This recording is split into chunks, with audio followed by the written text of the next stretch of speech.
Chapter 1843. Gong Sunlung knew how important this dangerous barrier was to them. He had to fulfill the expectations of his boss and his brothers. In an instant, Gong Sunlung appeared under the second tree in a flash. He didn't even give the enemy a chance to react before he flashed behind the third tree. This time, the enemy sniper was shaken. The enemy was less than 10 meters away from him, and he didn't even have the chance to aim. Just as the enemy sniper was about to get up, retreat, and change to his handgun, Gong Sunlung seemed to know what the enemy was thinking. He directly left the cover and rushed forward. Everything happened too suddenly. The moment the enemy sniper took out his handgun, Gong Sunlung had already swung the dagger in his hand across the enemy's neck. Hua Xiaolu, who had been holding the sniper rifle and aiming, couldn't help but exclaim, "Beautiful." This assassination was simply too beautiful. Hearing Hua Xiaolu's exclamation, Su Yun and the others knew that everything was done even though they couldn't see what was happening in the darkness. Su Yun sighed in relief and immediately ordered them to move forward. Hua Xiaolu also immediately notified Gong Sunlung and the others. They were going to arrive soon. Before Su Yun and the others arrived, Gong Sunlung put the body back in the gathering place and removed the bullets in the gun. He put the body down as if nothing had happened, but there was now a pool of blood under the body. These mercenaries were all murderers. Who knew how many blood debts they had on their hands? It could be said that their deaths were not regrettable. They were all prepared to sacrifice themselves at any time. This was a business where they risked their lives to make money. Death was very normal for them. There was nothing to feel regretful about. After Su Yun and the others followed, they moved forward together again. What made them feel very surprised was that the only threat they encountered along the way was this sniper. No one stopped them from going straight into the enemy's territory. It was imaginable how much Uncle Xiang had shrunk his forces this time. However, when they reached the periphery of the mercenary base, the pressure of the patrols increased. There were 2 teams of 6 people in each team. They were constantly patrolling around the base, appearing very cautious. The entire mercenary base was quite quiet, and the atmosphere was very tense. Su Yun and the others were hiding outside. After observing for a while, they finally found a way to sneak in. However, they couldn't all sneak in because they still couldn't confirm if Lin Ge and Wen Xiao were really in the mercenary base. If the 2 of them were not here, it would be meaningless for them to clash with this mercenary group. They would only exhaust their stamina and weapons. "I'll go in and take a look first." Han Zhan was already prepared. "If they're here, we'll set up our tactics. If they're not, we'll not alert them. Whether the person is here or not is a problem. What kind of situation the person is in is also a problem." Su Yun: "If they're able to blend in well, we'll need to plan for the long term." Although Qian Feng's words were a bit of a wet blanket, he also raised a crucial question. "There was an explosion here just now, but it's still so quiet now. Boss, do you think they're in a good situation?" Su Yun shrugged. They probably weren't in a good situation, but he still had a glimmer of hope in his heart. He hoped that they were all fine. Han Zhan only brought a pistol with a silencer and a combat dagger. He went into battle lightly and sneaked into the enemy's camp in the middle of the night like a shadow. Although everyone in Uncle Xiang's base was tense at this time, no one noticed that someone had sneaked in. Uncle Xiang was in his room, racking his brains to think about the Zixahoya people and Paboyu. There was a map of Huaxia on his desk. Qin Island, Suhang. There were 2 large red circles on the map. Uncle Xiang would occasionally use a red pen to draw Qin Island's position from Qin Island's position to Suhang's position, and then from Suhang's position to Qin Island's position. A perfectly good map had already been ruined by the red pen he was holding. However, Uncle Xiang still couldn't deduce 2 questions. First, was the Zixahoya people the little girl they were talking about, or was there someone else? Second, was Paboyu still on Qin Island, or had he returned to Suhang, or could he have gone to any place in Huaxia? These 2 questions almost exhausted all of Uncle Xiang's energy. He really wanted to tear the map to pieces. Ding Kai had been by Uncle Xiang's side the whole time. He wasn't worried that the 2 people in the water prison would cause any trouble. He was worried that Uncle Xiang would be tortured by this matter and break down. "Uncle Xiang, it doesn't matter where the thing you want is. If we really can't figure it out, Then we'll look for it one by one. Sooner or later, we'll be able to rule it out. You don't understand. Because we can't be sure how many people know this secret. If someone is one step ahead of us, we'll regret it for the rest of our lives. Uncle Xiang said. Also, this matter must be done in Huaxia. Every day we stay in Huaxia is another day of danger. Vulture's death has reminded us that Huaxia is the biggest forbidden area for mercenaries in the world. If we dare to go there, the special police and special forces in Huaxia will dare to arrest us. Ding Kai nodded. The older the ginger, the spicier it was. Uncle Xiang always considered things more comprehensively than them. Uncle Xiang looked at Ding Kai and then said to Jing Chu and Tian Lu, who were resting with their eyes closed.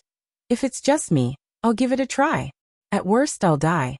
Anyway, I've lived for a few more decades. I've earned enough. But you guys are different. You're still young. I don't want you to gamble with your lives like me. These words not only comforted the seemingly calm but actually surging inner world of the three, it also reassured the three of them, making them even less likely to think of rebelling against him. Uncle Xiang's IQ and EQ were both very high. He was definitely not someone easy to deal with. If Lin Ge had known earlier that this person was so smart, they wouldn't have been locked up in the water prison because of a verbal conflict. For this matter, the early information is very important. I can't completely trust one eye. Uncle Xiang sighed. Tian Lu said, Uncle Xiang, if you can't trust him, then we'll use some private punishment. Who knows, maybe he'll relent. When that happens, what he says might be true. Huh. No matter what, One Eye was born in the Huaxia Special Forces. Do you think that torture will have any effect on someone like him? It won't have any effect. Uncle Xiang said. Today, we'll lock them up in the water prison for a night. Let them suffer a little. Tomorrow, I'll think of a way to persuade them emotionally and logically. Let's see how he reacts. Uncle Xiang, it seems like you already have a plan? Ding Kai was startled. Uncle Xiang shook his head. I'll think about it tonight. Maybe I'll have a better plan. But don't let them have it too easy. Before you let them out of the water prison tomorrow, let the two crocodiles play with them in the water. Give them some pressure. Ding Kai nodded. They all knew very well that the two crocodiles wouldn't be able to kill experts of that level. However, the two of them had exhausted their strength after a night in the water. If they were harassed by the crocodiles again, they wouldn't have the strength to do anything when they got out of the water. All right, you guys go back to sleep. I'll think about it. Uncle Xiang said lightly. Uncle Xiang, have a good rest. The three of them said their goodbyes and left. After the three of them left, Uncle Xiang's eyes were still fixed on the map. However, he would never have thought that his conversation had been heard clearly by Han Zhan, who had just snuck in. In order to avoid being discovered, Han Zhan hid himself in the darkness when the three of them left. He even held his breath completely. Chapter 1844. The people who lived in this area seemed to like the water dungeon very much. It was as if they did not have such a place to keep hostages and captives in. It was not a real camp. In fact, this was very normal. Normal cages could not hold people who were powerful and threatening, and they could not deplete the prisoner's physical strength and energy. This place could not be used as a dungeon. The special structure of the land meant that if this place was used as a dungeon, it was likely to collapse. If there was a hostage who was important and could not be killed in the dungeon, this person could be buried alive if the dungeon collapsed. The result was self-evident. That was why everyone liked to use the water dungeon to keep hostages and captives. It could slowly deplete the prisoner's physical strength and ensure the prisoner's safety. It was definitely their first choice. After receiving this news, Han Zhan was not in a hurry to leave. Since he had already sneaked in, he should find the location of the water dungeon before leaving. Otherwise, even if he came in later to rescue, he would need to find the water dungeon again. There would be more people, and the chances of his target being exposed would be higher. It was safer for him to find it himself. After Uncle Xiang's three subordinates left, Han Zhan continued to sneak in.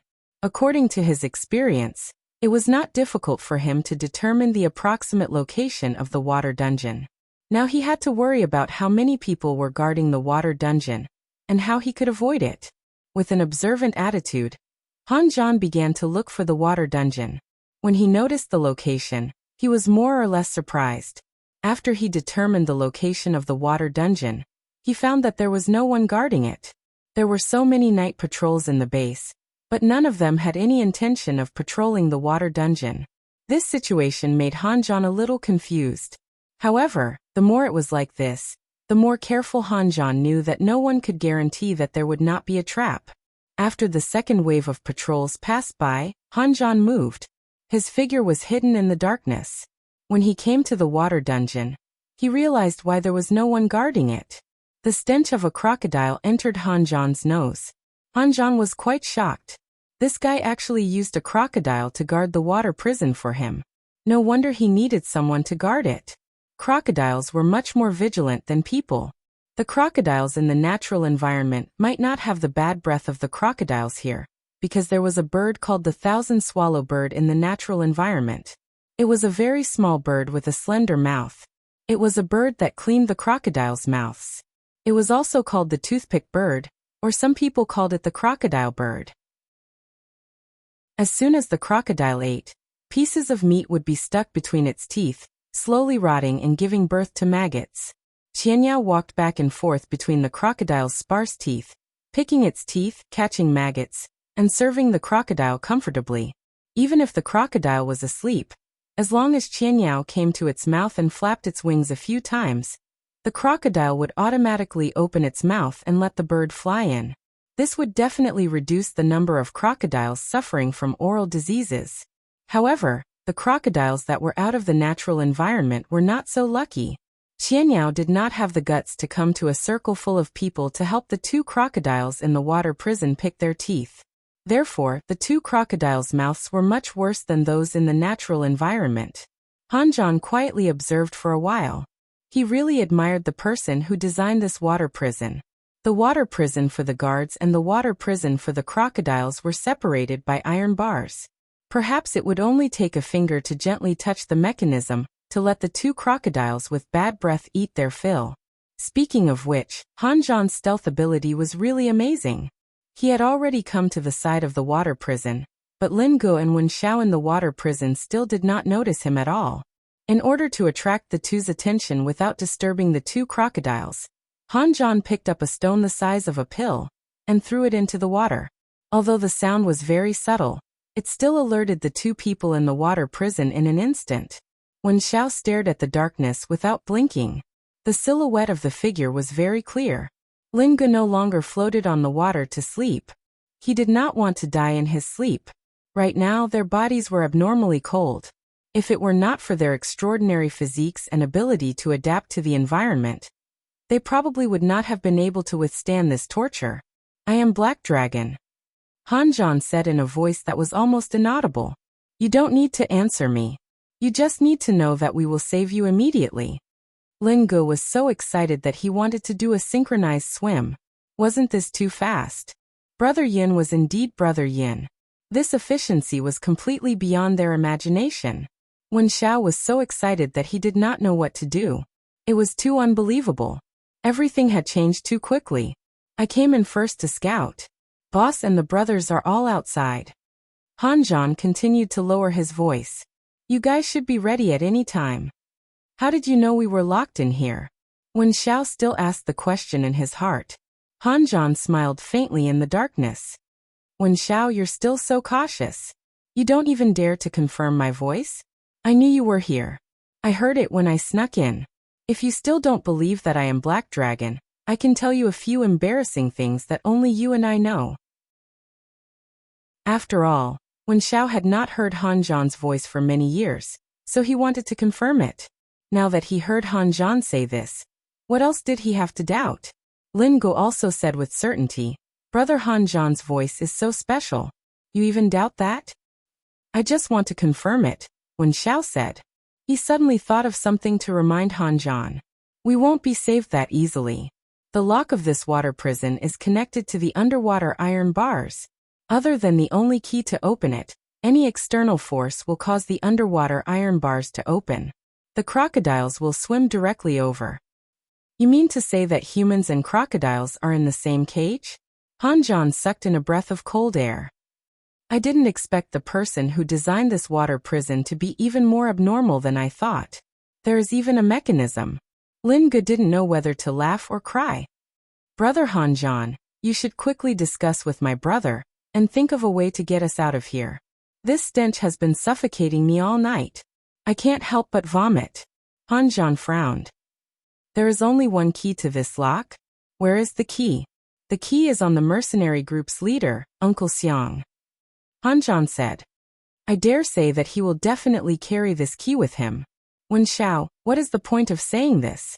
Is this any different from saying that there is no key to this lock? Lin Ge said. That old fox carries the key with him. Who among us has the ability to take the key from him? It will definitely disturb him. Wen Xiao also knew this, but this was the truth. That was the only key.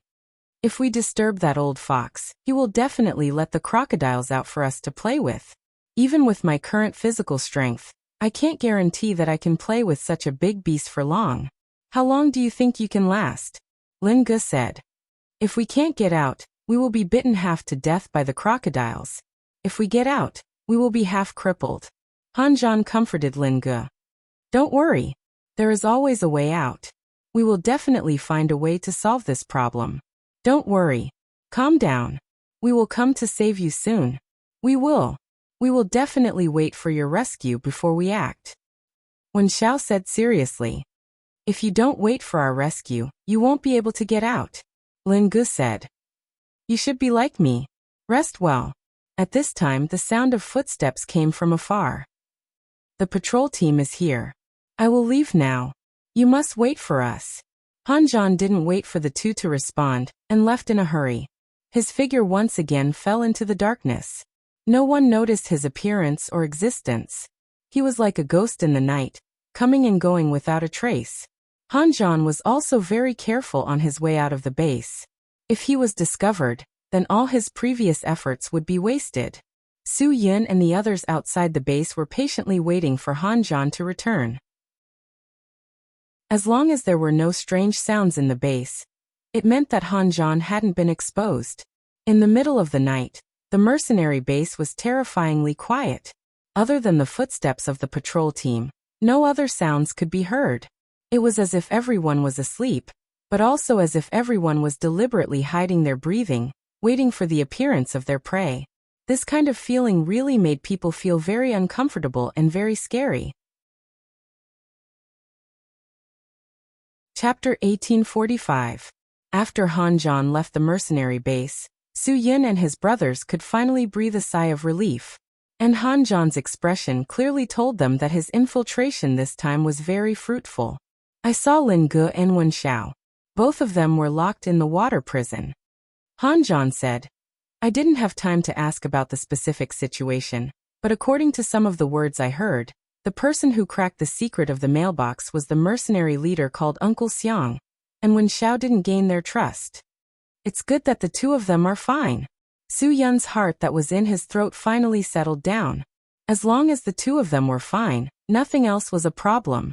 No matter who knew the secret, Su Yun couldn't let them go. This was a problem that wasn't worth discussing. Prepare to save them. Han Zhan nodded. There is a situation right now. The water prison they are locked in has a mechanism. If the lock is broken by an external force, one of the iron bars in the water prison will open, and on the other side of the iron bars are two giant crocodiles.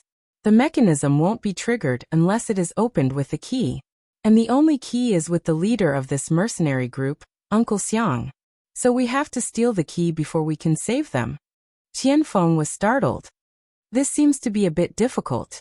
To be able to become the leader of so many mercenaries, this Uncle Xiang isn't simple. Who knows this guy's information, and what is his identity? Before Su Yun left Yanjing, Wan Guangxiao really did mention this Uncle Xiang to him. Wan Guangxiao told Su Yun that the person he should be most careful of was this Uncle Xiang. This person is called Dong Xiang. The main team has known this person for a long time. Su Yun said lightly. Back then, he was the spearhead of the famous Shadow Recon team. But he wanted to become a special force member of the Dragon Brigade. Because his ambition was too big, and his personality didn't meet the requirements of a special force member, Even though his strength was terrifying and far surpassed many special force members, the Dragon Brigade still didn't accept him. Everyone was startled. After all this time, the person they had to deal with almost became their senior. He escaped from the Shadow Recon team alone, and then infiltrated the Dragon Brigade to prove his ability to everyone. Su Yun. His ability was indeed proven. With this kind of skill, he was indeed a genius that only appeared once in 100 years. But because of his actions completely angered the higher-ups. A soldier's actions without any organization and discipline, there was no way he could become a special force member. And then, Qianfeng was fascinated by the story. Then he took responsibility for his mistakes and was locked in prison. He jailbreaking of the prison of course before the prisons. Of the world, he of. In the end, no one knew how he managed to escape. Everyone was in an uproar. This guy was too amazing. So this person is definitely not as easy to deal with as we thought. He's very likely to be the most terrifying mercenary group we'll ever face. Su Yun said. After he escaped from prison, the country arranged for a lot of people to hunt him down and put him on the wanted list all over the country. However, he still managed to escape from the border and became the king of mercenaries in Southeast Asia. No matter how powerful the king of mercenaries or how powerful the drug lords are, even the leaders of some countries in this place, they all have to respectfully call him Uncle Xiang when they see him. That old thing is pretty awesome.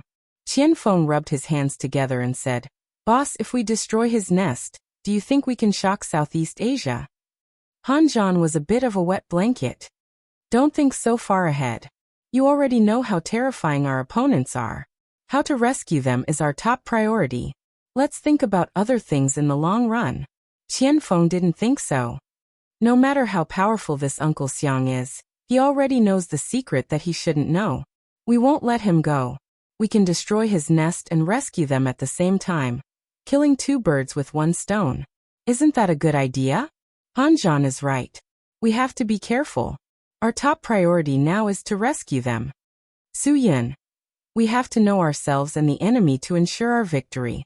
But now, other than Dong Xiang's ability, we don't know anything about his subordinates. If a person can achieve great things, he definitely doesn't rely on his own strength. He must have talented subordinates. We need to know the specific situation before we can make the perfect battle plan. But it's not easy to investigate this, right? Gong Sunlung said. Boss, this mercenary group has hundreds of people. We can't investigate their identities one by one.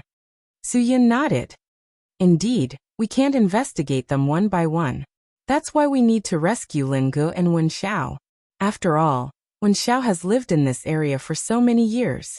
With his understanding of this place, he must know something important. We need his help. Boss, there's one more question. Can we trust Wen Xiao now? Qianfeng said. We don't want to lie to you. Before we came, we received a different mission from yours. Su Yun was startled, but he quickly understood. After this, you want to capture Wen Xiao, right? This is the chief's idea. Han Zhan explained. Boss, I hope you can understand the chief's idea. Yes, I understand. Su Yun. A soldier's duty is to obey orders. You've already received the order, so you will naturally complete it. I won't interfere, but if you trust me, after this is done, I will persuade Wen Xiao to take the initiative to go back with you. If he cooperates, don't make the atmosphere so tense. Just give me some face. Qianfeng immediately said, Boss, as long as he doesn't resist, we will definitely give him enough face. After all, we used to be brothers. No one wants to fall out with him. As long as he doesn't fall out with us, we really don't want to do anything. We're just afraid that he will escape. If that happens, we won't be able to do anything.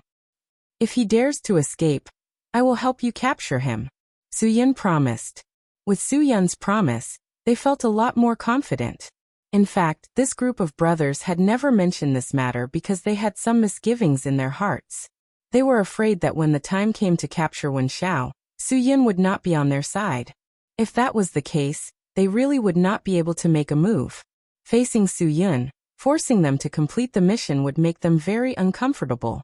Now that Su Yun promised to stand on their side, This matter was much simpler. Boss, with your promise, we feel more confident. Everyone's mentality was the same. They all hoped to get Su Yun's support. Su Yun smiled slightly. I am a man of principles. And I believe that when Xiao won't let me down, he will cooperate with you. He really needs to go back to receive the punishment he deserves and repent for what he should repent for. Let's not talk about this now. Let's first figure out how to save him. Boss, you just said that Uncle Xiang is so awesome. The water prison key is in his hands. How can we steal it? Bai Songguang frowned. This path is directly cut off for us. Have you all forgotten who this bro is? Hua Xiaolu suddenly coughed lightly. Since I was born, I don't know what lock I can't open. My skill is passed down from my ancestors. Don't underestimate it. That's right. Everyone slapped their thighs. There was a lock-picking expert right beside them. His ancestors were all awesome people. Not to mention these locks. Even the locks with heavy mechanisms in the ancient tomb could be easily opened by Hua Xiaolu's ancestors. As a proper descendant, Hua Xiaolu certainly couldn't disgrace the skills left by his ancestors. It was just that in the current mission, the locks that needed to be faced were too high-tech. It was too time-consuming to open them. The special forces preferred to use explosives, so they gradually forgot about Hua Xiaolu's lock-picking skills. Now was the time for him to show his talent. A strand of hair, a thin iron rod, they were all keys that Hua Xiaolu could use at will. Chapter 1846. Han Zhan patted his head. How could he have forgotten this? He should have told the two guys in the water dungeon that they had Hua Xiaolu. Breaking the lock of the water dungeon was not a difficult task at all. Uncle Xiang could just sleep with the key. He didn't need it. Then this matter is much simpler. Let's plan the battle. Whether we choose to attack or not tonight, it's up to you, boss. Han Zhan said. After I go in, I'll take Hua Xiaolu and go straight to the water dungeon to rescue the two guys. You can arrange the rest. After that, Han Zhan picked up a branch and began to draw on the ground.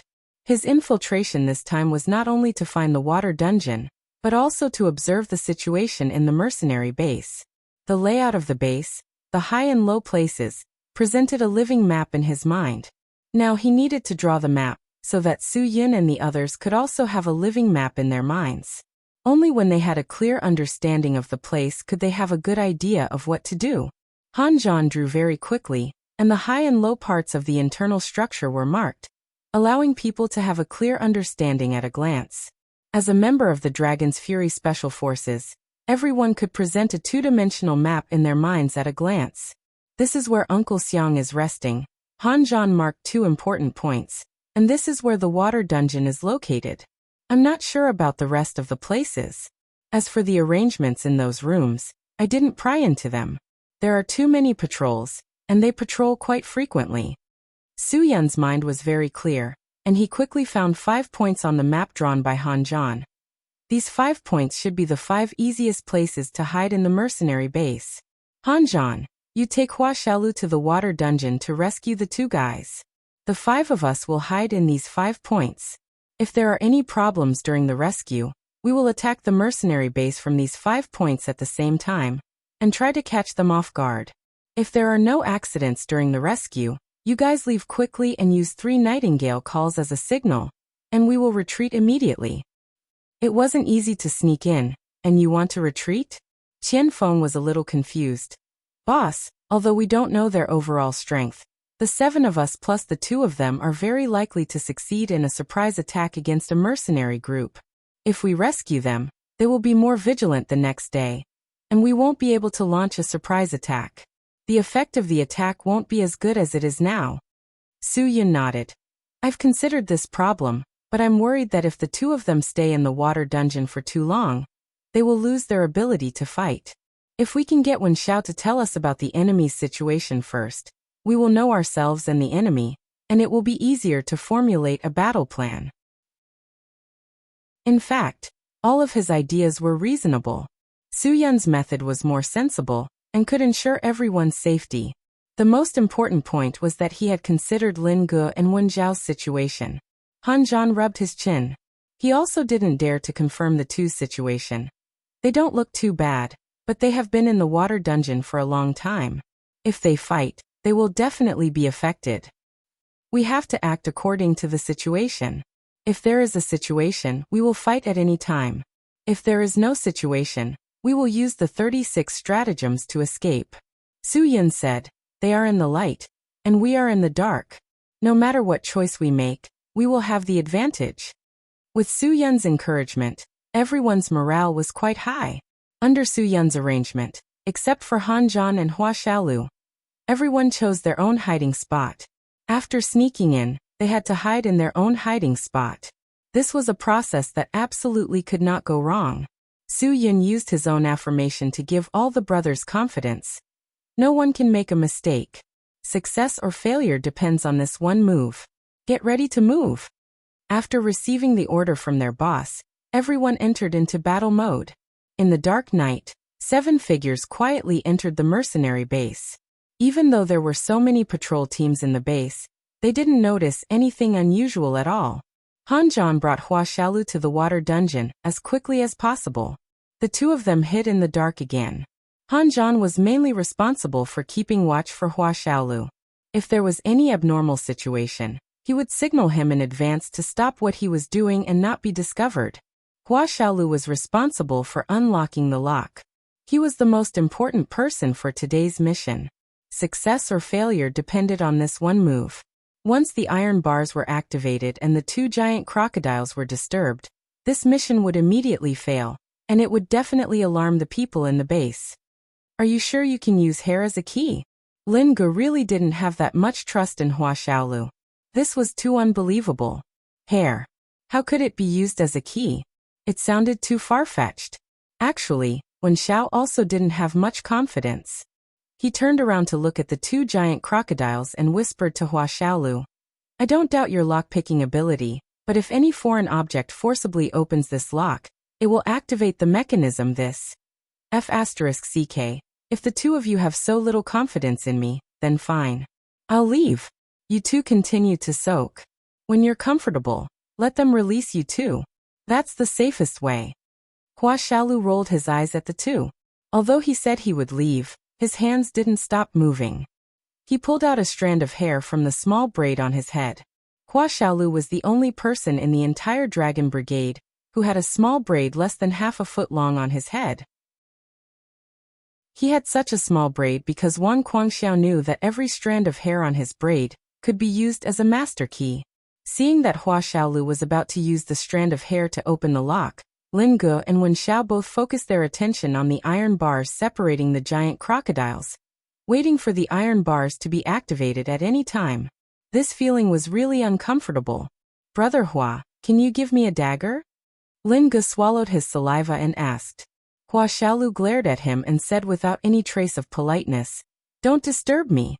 If anything happens, it's your own fault. I need absolute silence now, understand? After saying that, Hua Xiaolu pressed his ear against the lock of the water prison. The strand of hair in his right hand reached into the keyhole. The whole process was very professional and silent. With Hua Xiaolu's warning, Lin Ge and Wen Xiao didn't dare to make a sound. They both quietly stared at the iron bars. The 2 giant crocodiles on the other side of the iron bars didn't seem to be aware of what was happening here. They floated on the water as though they were asleep. Han Zhan observed his surroundings vigilantly. If there was anything wrong, he had to inform Hua Xiaolu immediately. He couldn't let Hua Xiaolu be exposed. Han Zhan and Hua Xiaolu were probably under the most pressure. Everyone's next actions were in their hands. At this moment, Lin Ge and Wen Xiao felt as though their hearts had stopped beating. Hua Xiaolu was so quiet that it was frightening. Apart from the slight movement of his wrist, people knew that he was doing something. If they looked at him from another direction, it would seem as though he was hugging the iron bars and sleeping. Finally, a crisp cracking sound rang out. Although the sound was very soft, it was ear-piercing to the ears of the few people present. It was as though an explosion had just happened. Lin Ge and Wen Xiao immediately focused their gazes on the 2 giant crocodiles. The iron bars didn't make any sound. Their hearts, which had been hanging in their throats, instantly fell back into their stomachs. Phew. It was unprecedentedly easy. Han Zhan wiped off the thin layer of sweat on his forehead. He reminded them not to be careless. This was just the beginning. They mustn't let their previous efforts go to waste just because they were relaxed. They had to escape first to complete their mission. How are the two of you? Are there any problems? Hanjan sized up the two of them. He took out a pistol and handed it to Lin Ge. If there are no problems, follow us closely. No problem. Lin Ge accepted the pistol and said confidently. On the other side, Hua Xiaolu handed Wen Xiao a dagger. Wen Xiao didn't say anything. He knew that he couldn't gain everyone's trust so quickly. He was already very satisfied with Su Yun's trust. Chapter 1847. Trust wasn't something that could be begged for. It had to be earned with one's own efforts. Wen Xiao knew why he couldn't gain their trust. It was because he had disappointed his brothers, so it was normal that he couldn't gain their trust. Wen Xiao took the dagger and smiled. Thank you for coming to help me. Long time no see. You're still so narcissistic. Hua Xiaolu joked to break the awkwardness. We didn't come here to help you. We have our own mission. Don't flatter yourself. Ah. Hanjan frowned. Lower your voice. Get ready to evacuate. Hua Xiaolu stuck out his tongue. They hid in the darkness and waited for a patrol team to pass by before sneaking out of the mercenary base. Uncle Xiang couldn't believe that someone could escape from his water prison with the crocodile. If he had known, he would have let Ding Kai guard the water prison himself. But there was no medicine for regret in this world. What had happened couldn't be undone. Uncle Xiang still did not notice anything strange. He was still thinking about his own problem on the bed. Where was Paboyu most likely to return to? At this time, Han Zhan and the other three had successfully escaped from the mercenary base. After they were a few hundred meters away, Han Zhan used 3 nightingale calls to signal Su Yun and the others to evacuate. That way, Wen Xiao could explain the situation to them. Knowing their enemy, they could launch a surprise attack tomorrow morning. They would definitely be able to take them down in one fell swoop. But the plan couldn't keep up with the changes. After Han Zhan's 3 nightingale calls, Uncle Xiang suddenly sat up from his bed. There were no nightingales in this place. The calls were obviously a signal between people. Everyone, pay attention. Uncle Xiang's order was so loud that it directly penetrated every room in the base. Su Yun and the others who were hiding in the dark and wanted to evacuate were shocked by the shout. Wasn't this old man's reaction too fast? He realized that something was wrong in such a short time. Su Yun knew very well that they needed to adapt. It was basically impossible for them to break through the encirclement now. The only thing he could do was to adjust his strategy in time, and not be disrupted by his opponent's sudden awakening. Just as Uncle Xiang gave the order, the entire mercenary base was lit up. Wen Xiao and the others who had just escaped immediately realized that something was wrong. Wen Xiao looked in the direction of the mercenary base and said uneasily, "Not good, boss, and the others are in danger." "I don't need you to tell me that. What's the situation over there? We were already very careful on the way out," Lin Ge said. "Could it be that someone went to the water prison? Did you find out that we left?" Han Zhan was much calmer. He quickly sorted out his thoughts. Soon he realized that they were the cause of the problem. In such a quiet night, there were no birds chirping at all. The 3 chirps of the nightingale were so ear-piercing. "I'm afraid there are no nightingales in this area. Let's go back and support them." Hua Xiaolu was the first to turn back. The other 3 followed. They could not let Su Yun and the others fall into danger. No one had expected Uncle Xiang to be so vigilant. His subordinate had already gone to the water prison to check. He ran back in a panic and reported, "The people in the water prison have escaped." Uncle Xiang's expression became very ugly. Everyone frowned. Ding Kai pulled the person in front of him and said, "How could they escape?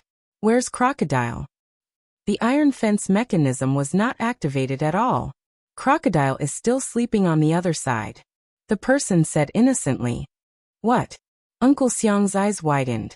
He reached for the key at his waist. Impossible, the key was still with him. How could it be? And he didn't sleep at all. It was impossible for someone to steal the key from him. At this time, everyone realized that the other party must have outside help. And they were not simple people. They could even fix the lock with a mechanism and quietly take people away. If Uncle Xiang was not so vigilant, no one would care about Nightingale's cry. Uncle Xiang suddenly realized that Nightingale must have told the people in his base to evacuate. He was absolutely right. There must be enemies in our base now. Brothers, today is your chance to make a contribution. Do a carpet search. We must get rid of anyone who dares to cause trouble in our territory. Yes. The earth-shattering cry made the hearts of Su Yun and the others in the base beat faster. Su Yun had already taken out his dagger. Today's battle was inevitable. But now, he could only hide for one more minute. If he was a minute late, he would be in danger. Hiding in the dark was the best way to launch a sneak attack. Soon the entire base began to move. Hundreds of people began to search. After all, this base was only the size of a palm. No matter how well Su Yin and the others hid, it was only a matter of time before they were found. Moreover, the other party moved too fast. In less than 2 minutes, 2 people passed by Su Yun's hiding place. The first person did not notice Su Yun's existence, so Su Yun held his breath and let him pass. The second person soon noticed Su Yun's existence. Su Yun immediately killed him without giving him a chance to shout. In fact, these mercenaries' reaction speed was very fast. If Su Yun did not have the advantage of surprise, he might not have been able to kill them in one shot. Su Yun realized that his other brothers must be facing the same situation as him. It was only a matter of time before they were discovered. Just as Su Yun was thinking about what to do, someone was discovered. Gunshots were heard and there was chaos. Su Yun did not have time to think and quickly stepped forward. At the same time, Qianfeng, Hua Xiaolu, and Chu Shi all stepped forward. Obviously, the first person to be discovered was Bai Songguang. Tut tut tut. Su Yun's gunshots were heard and the chaos instantly spread. In such a situation, the enemy had more people and they had fewer people. The more chaotic it was, the more advantageous it was for them. After realizing Su Yun's intention, the others also began to fire at the mercenaries. With such a dense group of targets, they could hit someone even with their eyes closed. Following the gunshots and screams, the other party began to fight back. This time, Su Yun and the others did not dare to act rashly. After all, bullets did not have eyes. In the middle of the night, no one could guarantee their own safety. After a round of shooting, Bai Songguang took advantage of the chaos to escape the enemy's encirclement and quickly retreated to Su Yun's side. Soon, the two sides were in a standoff. Because of the darkness, Uncle Xiang had no way to determine how many people there were because their suppressive fire was quite strong. Looking at their skills, he knew that they were well-trained people. In just a few minutes, more than 20 of his brothers were injured and 7 of them died. This kind of casualty had not occurred in Uncle Xiang's mercenary group for many years. Even Uncle Xiang himself could not remember. Damn it! Uncle Xiang cursed in his heart, but he still had to encourage his brothers. They have fewer people. We must annihilate them in one go. At this time, Han Zhan and the other 3 also returned. After a simple observation, they also quickly integrated into Su Yun's camp. Since the confrontation had already begun, there was no need to avoid it. Su Yun's meaning was very clear. They had to solve the problem tonight. There was no reason to stop the battle that had already begun. Boss! Wen Xiao rushed forward. When Su Yun saw the dagger in his hand, he didn't hesitate to pass his assault rifle to Wen Xiao. He also passed the magazines on his body to Wen Xiao. Wen Xiao was startled, but he did not refuse.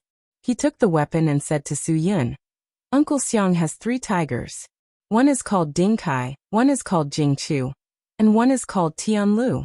They are all experts among experts. We must not underestimate them." Chapter 1848. Are you sure this is the person who uncovered the information in Vulture's mail? Su Yun didn't want to fight a meaningless battle, so he had to be sure. If it was the other party, he would destroy them without hesitation. If it wasn't, he really didn't have time to waste energy on them. When Xiao nodded, "Uncle Xiang has already admitted it to me personally. He knows all the secrets that Vulture knows, and I am certain that Uncle Xiang does know everything. He has already begun to calculate the most likely place where Paboyu is most likely to appear. He will not easily believe what I tell him. Su Yin smiled. Calculate the most likely place where Paboyu will appear? Haha.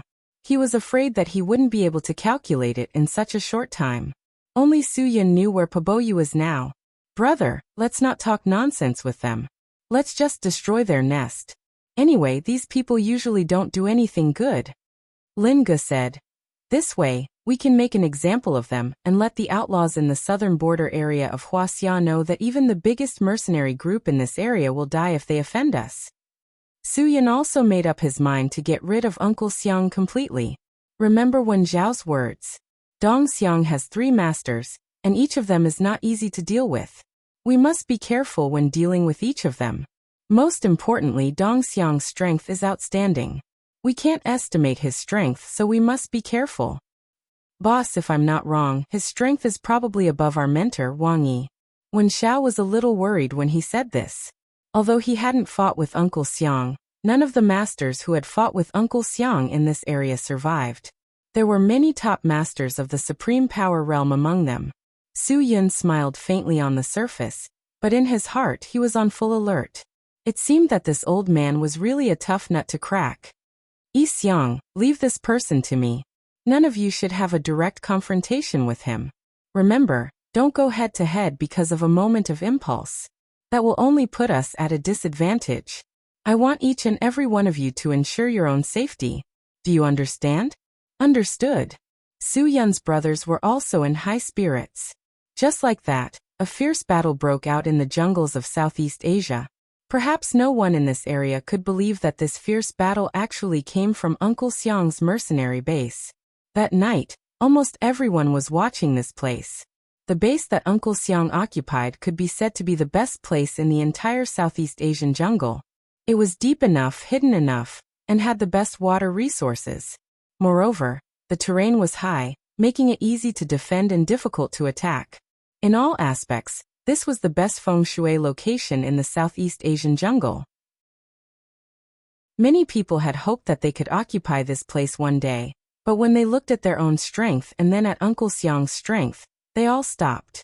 This was because they knew very well that with their strength, they were not qualified to compete with Uncle Xiang. Now that there was a war in this place, how could it not affect the hearts of all the mercenary leaders in Southeast Asia? Who on earth was it that did something they wanted to do but never dared to do? In addition to admiration and jealousy, these people mostly felt hatred. This meant that another group with absolute strength had risen in Southeast Asia. Otherwise, they would not have dared to challenge Uncle Xiang. The more powerful mercenary groups there were, the more their living space would be reduced. There was an old saying in Huaxia that went like this: peers are enemies. This was quite a philosophical saying. Although people nowadays paid attention to gathering together, those who made building materials, and those who made building materials gathered together in the building materials market would attract more customers. Those who opened restaurants and those who opened restaurants occupied a street, letting everyone know that this was the restaurant street of the city. Only then would diners rush to this place to choose. However, this was a way of coexistence of cooperation and competition formed after all industries were saturated. If you were the only restaurant in a city, wouldn't you be earning all the money? For example, in Southeast Asia, if there was only one mercenary group, wouldn't all the business be handed over to him? Then, all the money would be in his pocket. Now that mercenaries were gathering together, it was the same logic as building materials gathering together in the building materials market. Let all the customers know that this place was for mercenaries. When you came, you could walk around and pick whatever you wanted. Whichever one had the right price and high quality, you could choose that one. Although this method had the meaning of cooperation, it was still inseparable from the saying, peers are enemies. When Uncle Xiang set up a mercenary group, the leaders of the major mercenary groups came for a meeting. Everyone knew what they were thinking in their hearts. It was like those so-called building materials alliances offering discounts. Although there was competition, no one could maliciously compete with each other. The reason why Uncle Xiang gathered these people together was not because he wanted to create a beautiful dream of mercenaries being a family. Instead, It was a disguised method of supervision and urging, so that these people would not maliciously compete with him. Therefore, the situation of Uncle Xiang dominating the entire Southeast Asia was now. Uncle Xiang's scheming mind was really incomparable to that of ordinary people. The gunshots continued. Under the unified leadership of Su Yun, everyone was like a hemp rope. Although everyone's cooperation was simple, it was quite effective. In less than 20 minutes, Uncle Xiang suffered heavy losses. Although his subordinates were all elite soldiers, compared to Su Yun's violent assault team, they were really lacking. Soon, even Uncle Xiang's 3 tigers realized that they could not hold on anymore. More than half of their brothers had been shot and injured, and the death toll had soared to as many as 28 people. Among the 28 people, more than 10 were killed by Hua Xiaolu. Sniping was still the best. 1 shot, 1 kill. Basically, there was no escape.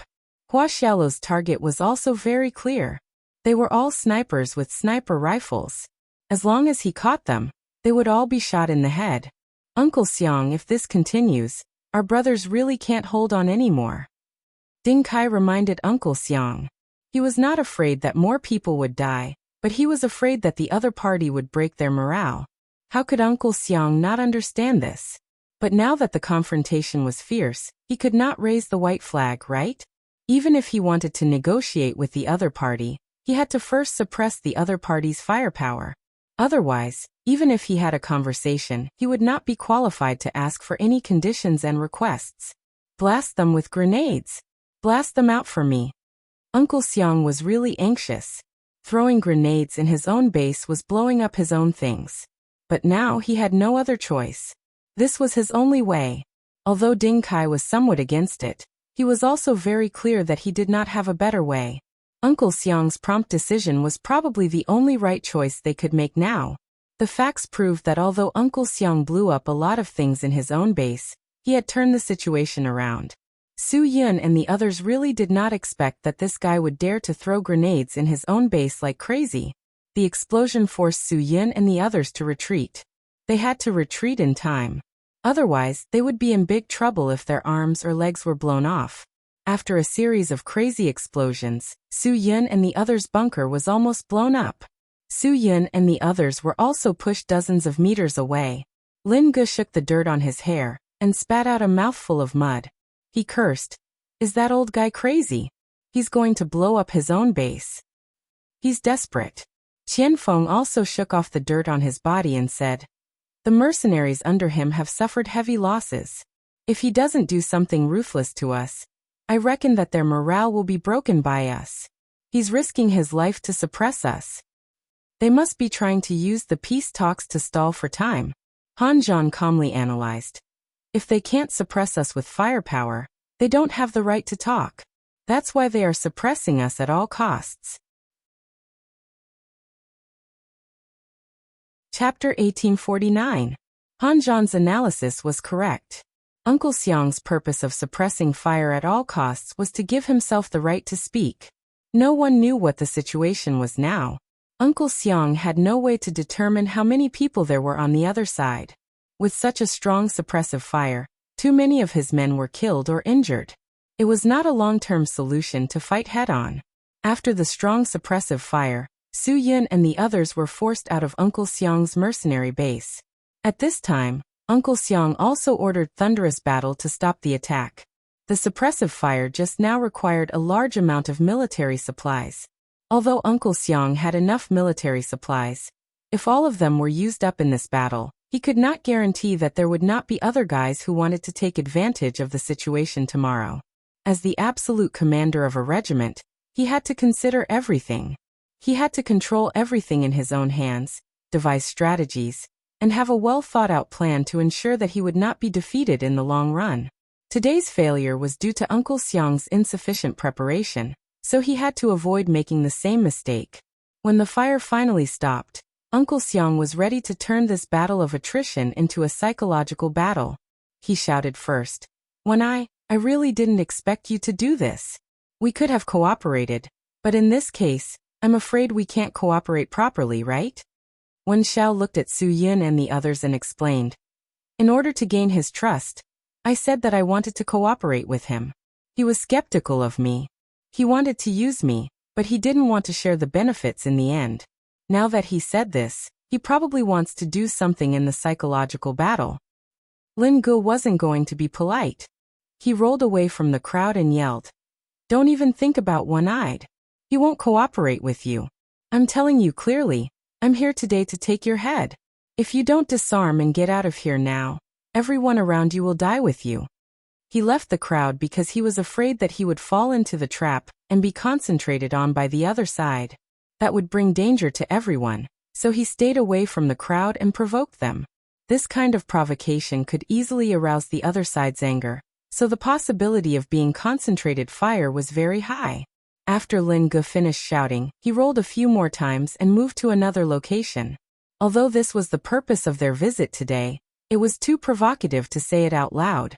What Su Yan and the others didn't expect was that Uncle Xiang actually swallowed his anger. Faced with Lin Ji's provocation, he didn't get angry, nor did he open fire on Lin Ge. "Friend, I know that your behavior is against the etiquette of hospitality, but you should also understand our situation. I have to take every step carefully." In the face of a sly old fox's psychological warfare, the best choice to not be fooled was to not listen to what he had to say. Su Yan made a few hand gestures in the dark. Everyone understood what he meant and spread out in the form of a net. "Uncle Xiang, I can understand your behavior," Su Yan replied, "but we have no choice. You forced us to do this." Uncle Xiang was stunned. Other than Wen Xiao and Lin Ge, there was finally someone who responded to him. The other party was at least a member of the assault team. "Friend, I believe that you should be their leader. I sincerely invite you to sit down and talk about anything. If we can share the benefits, wouldn't it be a win-win situation? Do you think this benefit can be shared?" Su Yan smiled slightly. "We don't see any intention of sharing from you. It was you who wanted to monopolize the benefits, so we had no choice but to save them. Misunderstanding, this is all just a misunderstanding." Uncle Xiang still tried to think of a way to explain everything. "I'm a cautious person." Just as Uncle Xiang was communicating with Su Yan, he also used a few simple hand gestures to give some orders to his subordinates, 3 tigers. The 3 of them began to assign tasks to the rest of the mercenaries. In the dark night, Su Yan and Dong Xiang, one young and the other old, were fighting a battle of wits and courage 200 meters away from each other. The former had 8 elite soldiers around him, while the latter had dozens of armed mercenaries. "If it's a misunderstanding, I still hope to hear your explanation," Su Yan smiled and said. "But if this explanation is too far-fetched, I'm afraid I can't accept it." Uncle Xiang said confidently, "Don't worry, friend. I will definitely give you a reasonable explanation." After a pause, Uncle Xiang continued, "Now that my people have put down their weapons, you are welcome to be our guests at any time. You can be fully armed. I don't mind. I really don't mind. I can understand what you are worried about." "Uncle Xiang, aren't you a bit too naive? If I bring my people in now, won't I be entering your encirclement?" Su Yan laughed. "It seems that you are a person who likes to underestimate your opponents." Just now, Su Yan's hand gesture to his brothers was to tell them to pay attention to the current situation, as the other party was very likely to encircle and annihilate them. Therefore, Su Yan asked them to spread out and expand their encirclement. Once they encountered enemies who tried to encircle them, they would kill them without mercy. This strategy was absolutely correct. When Su Yan asked his brothers to spread out and hide in the dark, the other party's mercenaries soon surrounded them and tried to encircle them. At this time, if Su Yan was lured into the encirclement by Uncle Xiang, it would be the same as taking the initiative to jump into a trap. When the other party's people surrounded them from behind, Su Yan and the others would be trapped in a situation where there were wolves in front and tigers behind. This would really force them into a desperate situation. Su Yan's ability to react ahead of time allowed them to take the initiative. As long as the other party's mercenaries came to surround them, they were all killed in the dark. Qianfeng's position seemed to be particularly good. There were already 5 people who came to his door one after another. These people were all arranged by Uncle Xiang's subordinates, 3 tigers. Therefore, their movements were very fast, but they were not cautious enough. Once they encountered an ambush, they would not be able to react at all. Besides, the brothers of the Dragon Fury team were too fast and fierce. As veterans of hundreds of battles, they would not give the other party a chance to shout. It was the same even in a fight between masters. If they could not kill in one move, they would be in trouble. No one knew what would happen in the next second. In the dark, the brothers of the Dragon Fury team had killed many of the other party's mercenaries. This kind of sneak attack was really cool. Tianlu, who led the other mercenaries to surround them, did not seem to realize the situation at all. He was also very eager to solve the problem as soon as possible. However, the more anxious he was, the easier it was for things to go wrong. When Han Zhan suddenly appeared in front of him, covered his mouth, and tried to twist his neck, Tianlu realized that something was wrong. He tried his best to break free from the sealed mouth and nose. Han Zhan immediately realized that this guy's strength was definitely different from the people he had met before. He did not dare to relax his control on this guy. Since he could not kill him in one move, Han Zhan's hands tightly restrained him, not allowing him to make a sound. Tianlu also wrapped his legs around Han Zhan and covered Han Zhan with his hands. He was also afraid that Han Zhan would ask for help. The two of them were tied up in a ball. Tianlu was controlled because the other party caught him off guard. Han Zhan was controlled because the mercenaries he had killed earlier were too easy. The sudden appearance of a powerful guy made him somewhat unable to react in time. In such a situation, neither of them had the upper hand, but neither of them could make a sound. In such a situation, it depended on who could hold on longer. The person who could hold on until the end would definitely be the winner. Perseverance determined victory. Puff. One Zhao's stab in the back ended the tangled battle. Tianlu's eyes were wide open until he died. He would probably never believe that he died in such a situation. It was not heroic at all, and it was meaningless at all. In this silent battle of wits, Su Yin won again. This time, Uncle Xiang's loss was even more serious. Not only did he lose the life of Tianlu, but he also directly caused the death of nearly 40 of his brothers. Chapter 1850. However, at this moment, Uncle Xiang had not realized all of this. He felt that his plan of encirclement must have succeeded, because everything was too quiet. Therefore, he thought that the scale of victory must be tilted towards him. As long as he had the initiative, he would still be the king of this area. He wanted to see who could challenge him. Uncle Xiang looked at Ding Kai. Ding Kai looked at the watch on his wrist and nodded hard. He believed that this time was enough for Tianlu to lead the men he had arranged to surround the enemy. Now, besides him and Jing Chu, there were also 10 of the best mercenaries in the whole regiment, and some injured people who stayed with Uncle Xiang. At this time, Jing Chu was also ready. He had arranged for people to carry the seriously injured people away. If they did not suffer any fatal injuries, they would stay on the battlefield under the principle of not leaving the line of fire with minor injuries. There were 8 people with minor injuries. The rest of the injured people could not even lift their guns. Uncle Xiang, Ding Kai, Jing Chu, and the 18 mercenaries were prepared to respond and provoke them. As long as the other party dared to make any noise, he would order Tianlu to lead the 40 or so brothers to surround and annihilate the enemy. They would definitely surround and annihilate the enemy. Friend, do you think that if you don't want to be my guest, you won't enter my encirclement? Uncle Xiang was so confident that he almost joked with Su Yin. But this is my territory after all. If you don't understand the situation, it's better not to talk nonsense. Su Yin laughed and shouted across the air. Uncle Xiang, I'll return this sentence to you. In fact, if he wanted to anger Uncle Xiang, Su Yin only needed to do one very simple thing. Just mentioning the things that happened in the past was enough to make Uncle Xiang emotional. People who had experienced the baptism of the battlefield should be very clear that calmness was the most important thing to win a war. People who lost their calmness would definitely lose the victory. There was no doubt about this. Su Yin wanted to win, so if he could anger Uncle Xiang and make him lose his calmness, it would definitely be a psychological attack. He would not let go of this advantage that he had. Uncle Xiang, I finally understand why Huaxia's special forces didn't want you back then. Su Yin suddenly said such a sentence. Not only was Xiang Dong dumbfounded when he heard it, even his brother felt a little surprised. Actually, it's not because you're not capable enough, nor is it because you sneaked into the special forces without the approval of the investigation team. It's because you're brainless. These words were like a heavy bomb that directly smashed into Uncle Xiang's heart. Uncle Xiang could not believe that a young man dared to talk to him like this and say that he was brainless. Moreover, he had never told anyone about his past. How did this guy know about it? How was that possible?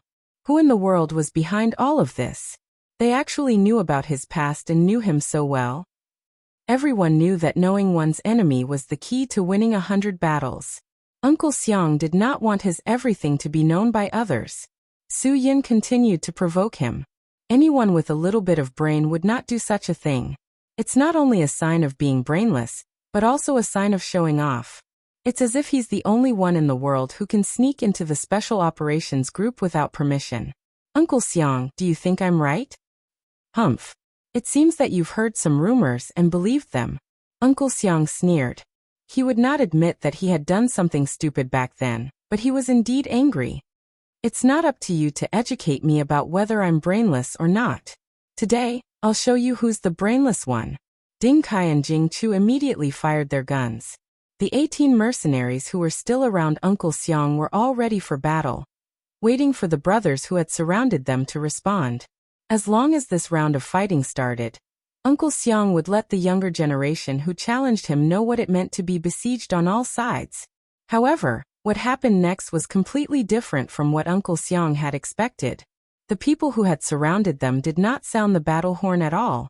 Everything was so quiet. Other than Ding Kai's firing, no one in the other positions responded to them. What the hell was going on? For so many years, Uncle Xiang had never been in such a situation. Today, he really did not know what was going on. He was completely shocked. Just like that, his plan was ruined one by one, and he didn't even know what had happened in this crucial part. Uncle Xiang, oh Uncle Xiang, it seems that you really are brainless when I said you're brainless. Su Yun continued to laugh. We, as the younger generation, don't know what it means to be polite, so we'll accept the big gift you just gave us. I'm afraid that your plan to surround us is too simple. Do you really think that you can catch all of us in one fell swoop? Are you a pig? Lin Ge mocked Uncle Xiang even more mercilessly. Uncle Xiang's whole body was trembling. He was making a final effort to endure. Could it be that all the elite soldiers under his command were silently killed in such a short period of time? He could believe that the others were killed, but how could Tian Lu be killed without a sound? This was absolutely unimaginable. Why did things turn out like this? What the hell happened? Who the hell was this guy? How could he see through all his plans so easily? In today's battle, Uncle Xiang had completely lost. You're called Xiang Dong, but you insisted that everyone call you Xiang Su, uncle.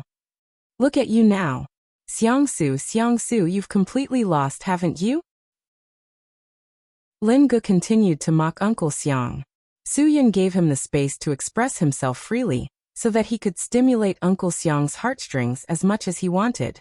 Finally, Uncle Xiang's heart was completely crushed by his opponent. The huge trauma in his heart even made him feel his heart and lungs tumbling, and a warm current gushed out. He knew very well that this was the qi and blood attacking his heart. If he hadn't realized that something was wrong in advance, and swallowed this mouthful of qi and blood, he would definitely have vomited blood. In order to maintain the morale of these remaining people, Uncle Xiang would rather let the qi and blood attack his heart, and suppress this anger. He would rather hurt himself than hurt his morale. To be honest, Uncle Xiang was really a talented general. Being able to command so many mercenaries and reach such a peak state, he really had a certain level of ability. Today he would be utterly defeated. The smooth sailing of these years was also the reason for his failure. It was too smooth these years, so smooth that Uncle Xiang thought that no matter what decision he made, it was the right one. It was so smooth that everyone under Uncle Xiang thought that Uncle Xiang's decision would definitely lead to victory. Therefore, those who went to besiege Uncle Xiang were careless and defenseless, which led to the complete annihilation and the complete collapse. The root of all this was that Uncle Xiang and his mercenary group had been too smooth these years. which made them lose their judgment and awareness of danger. Su Yin just grasped this point. He put himself in Uncle Xiang's shoes and looked at this matter from Uncle Xiang's point of view. He made the most confident judgment, and then made the response according to this most confident judgment. This response could completely defeat Uncle Xiang. Therefore, Su Yin used the simplest way to face the attack. It looked like a battle with a great disparity in strength, but in fact, Su Yin had a huge advantage. Of course, this idea of putting himself in Uncle Xiang's shoes was specially reminded by Wan Guangxiao before Su Yin left Yanjing. He told Su Yin that if he met Uncle Xiang, he must first consider Uncle Xiang's most confident or even conceited idea, and then make his own arrangement of troops. Su Yin didn't feel too much pressure to win this battle. However, when all this was over, Su Yin also realized that the real battle had just begun. Uncle Xiang was not easy to deal with. He had 2 generals and more than 10 elite soldiers under his command. These were all threats that Su Yin still had to face. This time, Su Yin came here to eliminate the source of trouble. Therefore, before killing the last survivor here, it couldn't be considered a real victory. Chapter 1851. The mercenary base was brightly lit. Su Yin could see Uncle Xiang's trump card clearly. However, Uncle Xiang had no idea how many people Su Yin had. The feeling of not knowing anything was the scariest. Even if there were 100 people on the other side, he would know how to solve the problem. However, even if there were only a few people on the other side, and he didn't see any of them, it would still make people afraid. No one could escape from this. When the situation was turning towards Su Yin's favor, they suddenly found that Wen Xiao had disappeared. The first to notice it was Hua Xiaolu. When he was arranging the ammunition, he inadvertently glanced at everyone, and found that Wen Xiao was no longer in their team. Where is Wen Xiao? Why is he missing? All of this happened too suddenly, causing Su Yin to be caught unprepared. Everyone had an ominous feeling in their hearts. Could it be that they shouldn't believe Wen Xiao in the end? Brother, is Wen Xiao going to betray us? Lin Ge frowned. In fact, he was the one who had changed the most in the past few days. He had gone from not trusting Wen Xiao to trusting him. However, the sudden situation made him doubt Wen Xiao again. All of this was too suspicious. Su Yin was silent for a while, but he still answered very firmly. If we can't believe Wen Xiao, it's meaningless for us to come here. Do what we should do. I believe that he must have his reasons for disappearing. Don't be distracted by this. Yes. Everyone obeyed. No matter what Wen Xiao did, as long as they were united, they would still be invincible. They would definitely be able to overcome all difficulties and difficulties. The simplest truth that soldiers understood was that there was no mission that couldn't be completed, no difficulty that couldn't be overcome, and no enemy that couldn't be defeated. At this moment, a huge explosion suddenly occurred on the west side of Uncle Xiang's base. Boom! Flames were everywhere. The huge explosion caused the entire forest to tremble. Not only were the birds and beasts in the forest startled, even the Black Crocodile mercenary group, which was the furthest away from Uncle Xiang's mercenary base, had entered a state of combat readiness. What happened to Uncle Xiang seemed to be a warning to all the mercenary groups in Southeast Asia, that something big was going to happen tonight. There was only one possibility for the huge explosion just now, and that was that the arsenal had been blown up. Otherwise, there wouldn't have been such a huge explosion. In a split second, Su Yin and the other brothers understood where Wen Xiao had disappeared to. Wen Xiao was taking advantage of this opportunity to sneak into the armory where Uncle Xiang and the others had retreated and directly detonated their armory. This time, they were completely out of ammunition. Wen Zhao's approach was, of course, smart, because Su Yin and the others had limited weapons and supplies. They only had so many bullets, and it would be over if they ran out. If they didn't cut off the place where Uncle Xiang and the others resupplied their weapons, they would only be left with the fate of being beaten up later. Now, it was much fairer for everyone. No one had a lot of bullets on them, so it was hard to say who would be able to last longer. After detonating the armory, Wen Xiao quickly retreated.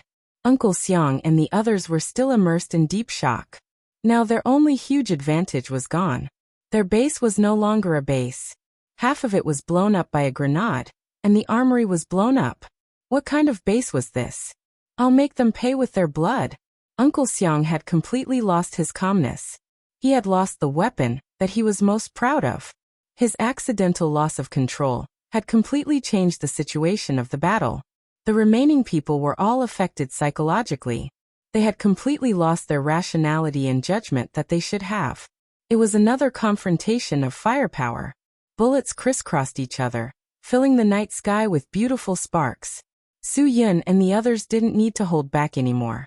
The other party's ammunition supply was cut off, and there was no difference between them and the others. Finally, at the last moment when everyone ran out of bullets, the time for tit for tat had arrived. Ever since I, Xiangdong, came to this land, no one has ever been able to force me to this point. Today, if you can really defeat me here, then you'll be the king of the Southeast Asian mercenary circle. But I'll also tell you clearly that it's not that easy to be the king. Uncle Xiang was very clear that now that both sides had run out of bullets, it was time to talk with their fists. Su Yin sneered. He was really not afraid of fighting with his fists. Uncle Xiang, take your title of the king of mercenaries and go to Hades to reason with us. We really don't care. If you don't care? Aren't you afraid that the secret of Pabayu would be leaked out, so you came to deal with me? Don't you want to borrow that power to rule the world? Uncle Xiang said. Don't make yourself sound so noble. I look down on you Huaxia Special Forces members the most. All of you think you're infallible. You think you're better than others? You think you're better than others? Pooh. Upon hearing this insult, Qianfeng could not stand it. Surname Xiang. Don't King not know what's good for you? Aren't you just saying that the grapes are sour, because you can't eat them? You know very well whether you're jealous or not. Let me tell you, don't use this trick. You've eaten dog shit, right? You know very well whether it's disgusting or not. No matter how good you say it, no one will believe you. We're better than you. Haha, you're guilty, right? Then why are you afraid that the secret of Pabayu would be leaked out? Uncle Xiang said. You're so noble, then why are you interfering in this matter? You have nothing to say. Su Yun said lightly.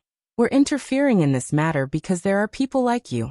Since you're a senior and haven't harassed the Huaxia border for so many years, I'll call you Uncle Xiang.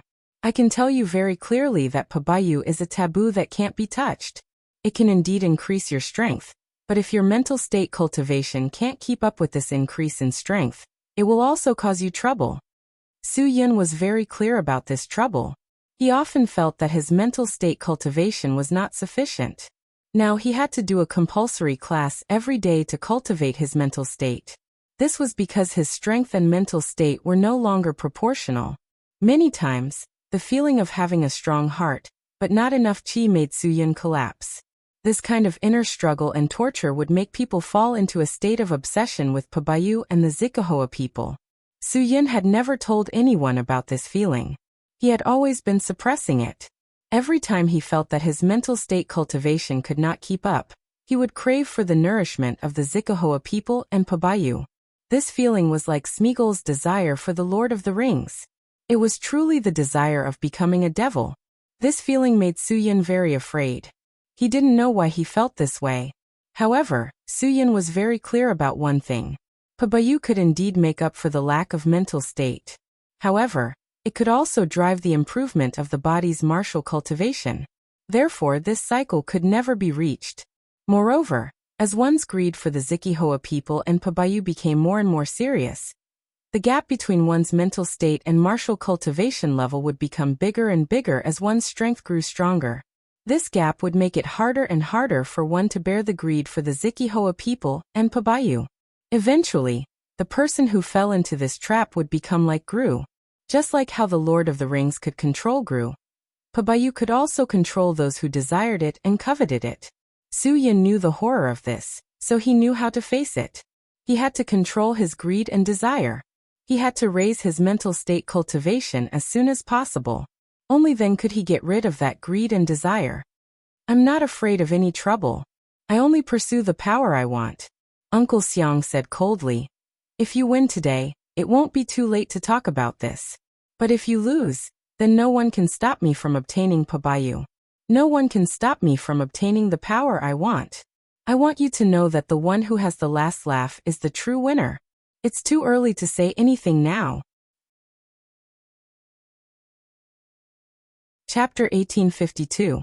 Suyin didn't even need to think about it to know that if Dong Xiang obtained the Zahoya tribe and Poboyu, he would be defeated by his own madness. To be honest, Suyin felt that this kind of person was really ridiculous. Just like when Xiao, he would sell his soul to his inner demons in order to obtain power. How abnormal was that? But how many people couldn't control their yearning for power? An expert's greed for power was like an official's greed for power, like a businessman's greed for money, like a top student's greed for grades, like a pervert's greed for women. It was an uncontrollable greed. But only those who could control it could achieve true success. An official who restrained his greed for power could often go higher. A businessman who restrained his greed for money could often earn more. A top student who restrained his greed for grades could often become a great talent. An expert could only become a true expert if he learned how to restrain his power. Suyin did this very well. And this was definitely a quality that Suyin had shown since he was very young. He also had a greedy desire for power, but he knew how to control it better. Since both sides had run out of bullets and the hand-to-hand combat had begun, Suyin and the others didn't need to hide their numbers. He was the first to stand up and walk forward, followed by Lin Gu and Qianfeng. Immediately, Han Zhan and Gong Sunlung followed by Hua Xiaolu, Chu Shi, and Bai Songguang also stood up and walked forward. The last to appear was Wen Xiao. He was the absolute hero today. If he hadn't detonated Uncle Xiang's arsenal, they would have been beaten into dice by Uncle Xiang's men when they ran out of supplies. At that time, they wouldn't have any temper at all. They couldn't possibly charge forward while staring at bullets, right? After all, the other party was a well-trained mercenary, not a mess of people from all walks of life. Underestimating the enemy meant only one thing: death. Uncle Xiang carefully observed the place where the 9 of them had walked out from. There were no more signs of movement. 9 people, just these 9 people had beaten up the mercenary group that he had painstakingly built for nearly 20 years. Other than the 10 people that Black Dog took away, all of Uncle Xiang's subordinates were at the base. Every one of them had experienced countless battles, and every one of them had fought with the Grim Reaper many times. Such an elite mercenary team was actually defeated by 9 people. The group of nearly 100 people was now reduced to less than 20 people. The bitterness in Uncle Xiang's heart wasn't something that ordinary people could understand. So many years of savings in one night, everything was gone. Hua Xiaozi's special forces. Uncle Xiang smiled bitterly. But today I'll let you know, under such pressure to survive, none of my subordinates are weak. You're only able to reach this stage because of your own cleverness and luck. In terms of strength, you're no match for me. Yes, in terms of strength, we're no match for your group. Suyin shrugged and didn't deny it at all. Unfortunately, it's your own cleverness that got you into trouble. It has nothing to do with us. If your people didn't try to outflank us, they wouldn't have been defeated by us one by one. You won't die if you don't ask for it. Qianfeng liked to make sarcastic remarks. Seeing the other party's expression getting worse and worse, he felt more and more comfortable. The people on Uncle Xiang's side had also stood up. Ding Kai and Jing Chu, these 2 strong points, couldn't be underestimated. The other 10 people were also the elites of the elites. From the beginning of Su Yun's sneak attack to the later tough battle, these people hadn't been injured. Just based on this point, it really reflected the strength of these 10 people, both individually and as a team. As for the other injured people, it might be easier to deal with them, but at this critical juncture, they couldn't be careless. They were all people who survived on the battlefield. It was normal for them to be injured. It was absolutely impossible to completely ignore these people. Bro, I think you look quite interesting. How about you accompany me for some exercise? Lin Gu was really unhappy now. He pointed at Ding Kai, who locked him in the water prison, and provoked. The water was really cold just now. I want you to cool down too. That depends on whether you have the ability or not. Ding Kai's face was expressionless. As for why he came to this place to follow Uncle Xiang, no one knew. But judging from his temperament, he was definitely not a person to be trifled with. Judging from his state, He was definitely a member of Hua Xiao's special forces with rich experience. Uncle Xiang also tried to inquire about Ding Kai's situation, but Ding Kai didn't mention a word about his past. Later, Uncle Xiang trusted him and didn't ask much. After all, everyone had something in their heart that they didn't want to talk about. If you respected him, you should never mention this matter. The smell of gunpowder between Lin Gu and Ding Kai seemed to be ignited in an instant. Su Yin frowned and reminded Lin Gu, "Be careful." It was just a simple word, but the meaning was clear in Lin Ji's heart. He knew that Su Yin had smelled the scent of danger. He had smelled the terror of his opponent. Otherwise, Su Yin would not have taken the extra step of reminding him. "Brother, don't worry." Lin Gu nodded. His expression also became serious. He knew very well what he needed to do. At this time, it might not be a competition of strength, but patience. Han Zhan also walked up behind Su Yin. As the calmest and most mature of the brothers in the Dragon Fury team, he knew that at this time, he should share the burden with his brothers and pick a tough bone to chew. "In that case, I'll also pick an opponent. You. I think you're easy to bully." With that, Han Zhan reached out and pointed at Jing Chu, who was beside Uncle Xiang. Wen Xiao said that Uncle Xiang had 3 strong subordinates, and one of them had already been killed by him and Wen Xiao together. The remaining 2 were obviously Uncle Xiang's right-hand men. Jing Chu's face twitched. He had a bad temper, and no one had ever dared to say that he was easy to bully. Today this guy was the first one who dared to say that. "Oh right, I forgot to tell you. I think I accidentally." Han Zhan was actually a low-key person. The reason he said such provocative words was to play a psychological battle. It was definitely a good thing for them to provoke the other party first. Su Yin didn't know whether to laugh or cry. These guys were actually starting to provoke people. Were they really that serious? These guys. Su Yin believed that they were definitely serious. This kind of behavior was just to confuse the other party. Qian Feng waved at Hua Xiaolu and Gong Sunlung. "Let's not pick the remaining 10 people. There are still quite a lot of people left.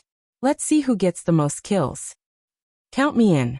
Wen Xiao didn't say anything at first, but now he stood up. Chu Shi and Bai Songguang shrugged. "See, they've already picked the healthy ones. That means they want us to clean up the mess. Those who got injured might just be unlucky. We can't underestimate them, right? There are quite a lot of people. No matter how many there are, we still have to deal with them." Bai Songguang also smiled. "We have to get rid of all the difficulties for our boss, so that he can deal with Uncle Xiang without any worries. Then what are we talking about? Let's go." Chu Shi grinned, showing his white teeth. He took the lead and rushed into the enemy's camp. With Chu Shi taking the lead, everyone rushed towards their opponents. Su Yin and Uncle Xiang didn't move. At this moment, their determination was a kind of shock to their opponents. It wasn't hard to imagine that someone at Uncle Xiang's age would have such determination. Su Yin was still young. Uncle Xiang was more or less surprised that he had such determination. Chapter 1853. Lin Gu could be said to be extremely unhappy with Ding Kai. Now he couldn't wait to cripple Ding Kai's legs and throw him directly into the water prison over there. He wanted to let him have a taste of being soaked in cold water for a few hours. Let him have a taste of that feeling. Later, he would raise the iron bars that separated the crocodiles in the middle, and let him have some fun. Who knew how many people had died in this perverted water prison? Today Lin Gu wanted these people to suffer the consequences of their own actions, and see how perverted this thing was. Now Lin Gu finally had a chance to face Ding Kai one-on-one. He moved his wrists and twisted his neck. He sneered. "Consider yourself unlucky today. Now that you've met me, I won't be polite to you. When you locked me in the water prison, did you think that you would have a day like this? You didn't think that retribution would come so quickly, right? Just relying on you, I'm afraid you're not enough to play with me." Ding Kai was full of confidence. This confidence definitely came from his undefeated record among the mercenaries in Southeast Asia. Ding Kai had never lost in a one-on-one battle, whether it was before he defected or after he came to this godforsaken place. F***CK. Isn't this a little too arrogant? Lin Ji's face darkened. He quickly entered battle mode and attacked Ding Kai's vitals with fierce tiger steals the heart. Ding Kai's reaction was quite fast. He raised his hand to block and took a step back, trying to reduce the strength of Lin Ji's punch as much as possible. Lin Ge wasn't easy to deal with. Although Ding Kai's reaction was quite fast, Lin Ge suddenly withdrew his strength. If this punch missed, it would leave an opening for Ding Kai. Therefore, Lin Ge definitely wouldn't let himself miss so easily. And when Lin Ge withdrew his strength, Ding Kai obviously wouldn't miss the opportunity. He was like a cheetah with a sensitive sense of smell. The moment he suddenly smelled his prey, he relaxed. The moment Lin Ge withdrew his strength, Ding Kai quickly counterattacked Lin Ge. His reaction speed was so fast that it was unbelievable. Just when Ding Kai thought that he could kill his opponent in one blow, the situation took another turn.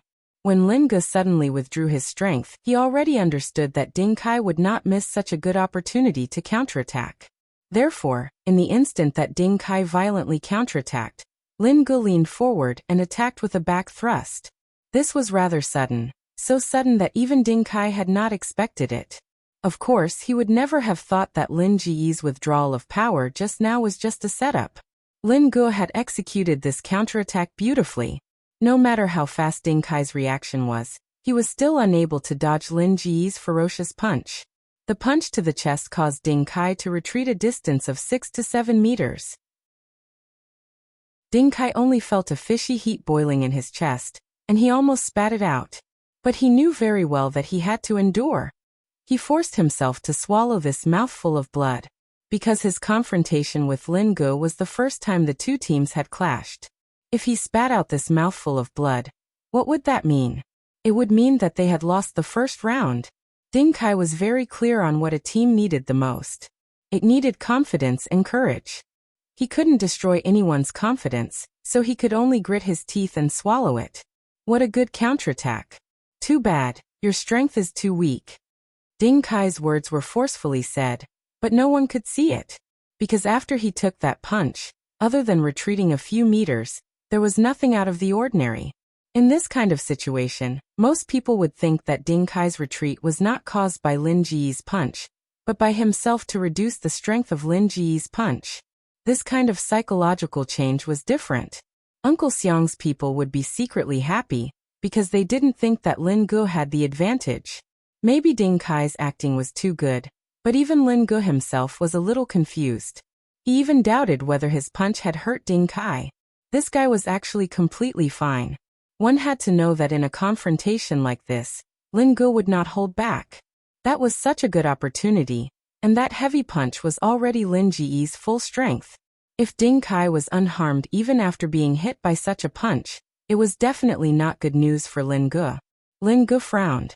Was it because he was not strong enough, or was it because Ding Kai's strength far surpassed his? All of this made Lin Ge feel at a loss. He already didn't know what to do next.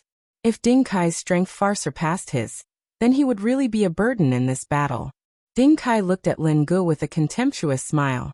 He wanted to defeat Lin Ge psychologically, and let Lin Ge realize that he couldn't win. Only then would he have a chance, because only he knew whether he was injured or not. Of course, some people's eyes would always be clearer. Uncle Xiang had already made a preliminary judgment of Lin Ji's strength. He and Ding Kai were really evenly matched. Originally, this confrontation was absolutely a draw, but because of Ding Kai's mistake, he had fallen into a disadvantageous position. Uncle Xiang was very clear about his men's strength and character. Ding Kai was putting up a strong front. He was playing a psychological battle. Uncle Xiang was very clear about this. Why did he put Ding Kai in such an important position? It was because he knew what to do at the right time. In this situation, even if he was injured, he had to hold on. This was Ding Kai's wit. This was the reason why Ding Kai was able to stand firm in this chaotic mercenary circle. However, Uncle Xiang wasn't the only one who saw all of this clearly. Su Yan also saw it clearly. Lin Ji's full-strength attack just now was definitely not something an ordinary expert could withstand. Even if he didn't defend in time and was hit by Lin Ji's punch, he would still be injured. This was under the condition that he had the Earth Terminus Chi to protect his body. If Ding Kai really wasn't injured by that punch, then it could only mean that he had a stronger body protection than the earth terminus Qi. Unless it was the heavenly Xian Qi that really cares about the heavenly Xian, then what else could be stronger than Su Yun's earth terminus Qi? Therefore, this was absolutely impossible. If one could really reach the heavenly Xian realm, and have the heavenly Xian Qi to protect his body, how could he stay in this kind of place and be a mercenary? Besides, the only known heavenly Xian realm experts were the Empress and the Drug Emperor. Not to mention Ding Kai, even Uncle Xiang didn't have that kind of strength. The reason was very simple. How could someone with that kind of strength be willing to stay in a small Southeast Asian jungle to be a mercenary? With Uncle Xiang's ambition, he would have already set off a reign of terror in the underground world. Ding Kai was injured, and his injury wasn't light. This was Su Yun's judgment, and he believed that his judgment was correct. Pigeon. Su Yun smiled faintly and said to the somewhat confused Lin Ge, "Do you know which part of a cooked duck is hard?" Ah. Lin Ji's thoughts were all on Ding Kai, so when Su Yun suddenly asked him this question, he really didn't know what to do. "My mouth. It's good that you know." Su Yun nodded and smiled. Cooked duck. Lin Ge thought about Su Yun's words, and then glanced at Ding Kai. The moment their eyes met, Ding Kai's gaze clearly drifted to the lower right for a moment. Just the simple gaze. What did it mean? Based purely on the analysis of human microexpressions, this gaze represented Ding Kai's guilty conscience.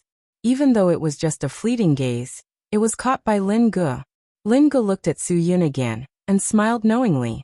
So it was like this. The current Ding Kai was a cooked duck, and all that was left was his stubbornness.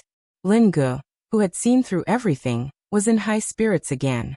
He sneered at Ding Kai and said, "My strength is too weak, right? All right then, I will now beat your stubborn mouth until it's soft. Let's see if you can still be arrogant." Ding Kai, who had already endured until now, couldn't escape anymore. He could only endure. As long as Lin Ge made a move on him, he had to fight him. Even if he had to die, he would do it. Chapter 1854. Jing Chu was also a person who was well aware of Ding Kai's current situation, so he was also very clear about Ding Kai's current situation. If Ding Kai was forced to continue like this, Ding Kai would definitely fall into a situation of eternal damnation. Once Ding Kai suffered a crushing defeat, their momentum would be severely damaged. Thinking of this, Jing Chu had no choice but to step forward to help. He had to help Ding Kai get through this. However, before Jing Chi could take a second step, Han Zhan's figure blocked his way.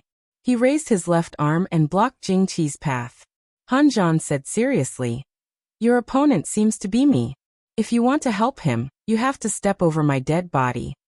Since you want to die so much, I'll fulfill your wish." Jing Chu was an impatient person. When Han Zhan blocked him, Jing Chu immediately attacked. His hands were unpredictable like an eagle's claws, directly grabbing at Han Zhan's neck. If Han Zhan's reaction was delayed for half a second, he would probably be lying on the ground with blood flowing like a river. Jing Chu's index fingers were equipped with finger blades at some point in time. The finger blades were like finger gloves that were worn directly on the fingers. The sharp blades at the front could hurt people at any time and anywhere. It was a very dangerous close-range weapon. It was obvious that Jing Chu's finger skills were absolutely amazing. He was even better than Teacher Kato, who was known as the Golden Finger in Japanese blockbusters. Teacher Kato was using his middle finger and index finger to perform two-finger Zen Kung Fu. Jingu was using his index finger to perform one-finger Zen.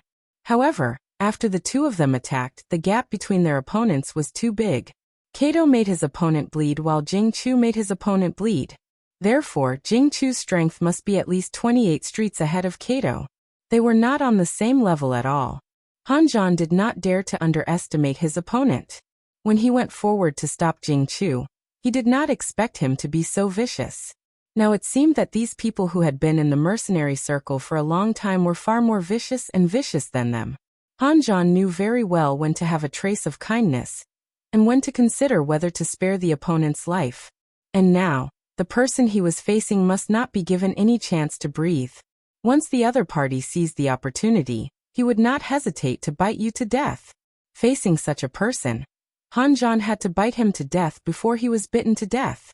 After dodging Jing Chu's fatal attack, Han Zhan did not hesitate to counterattack. With a flick of his wrist, Han Zhan's sharp blade pierced out horizontally.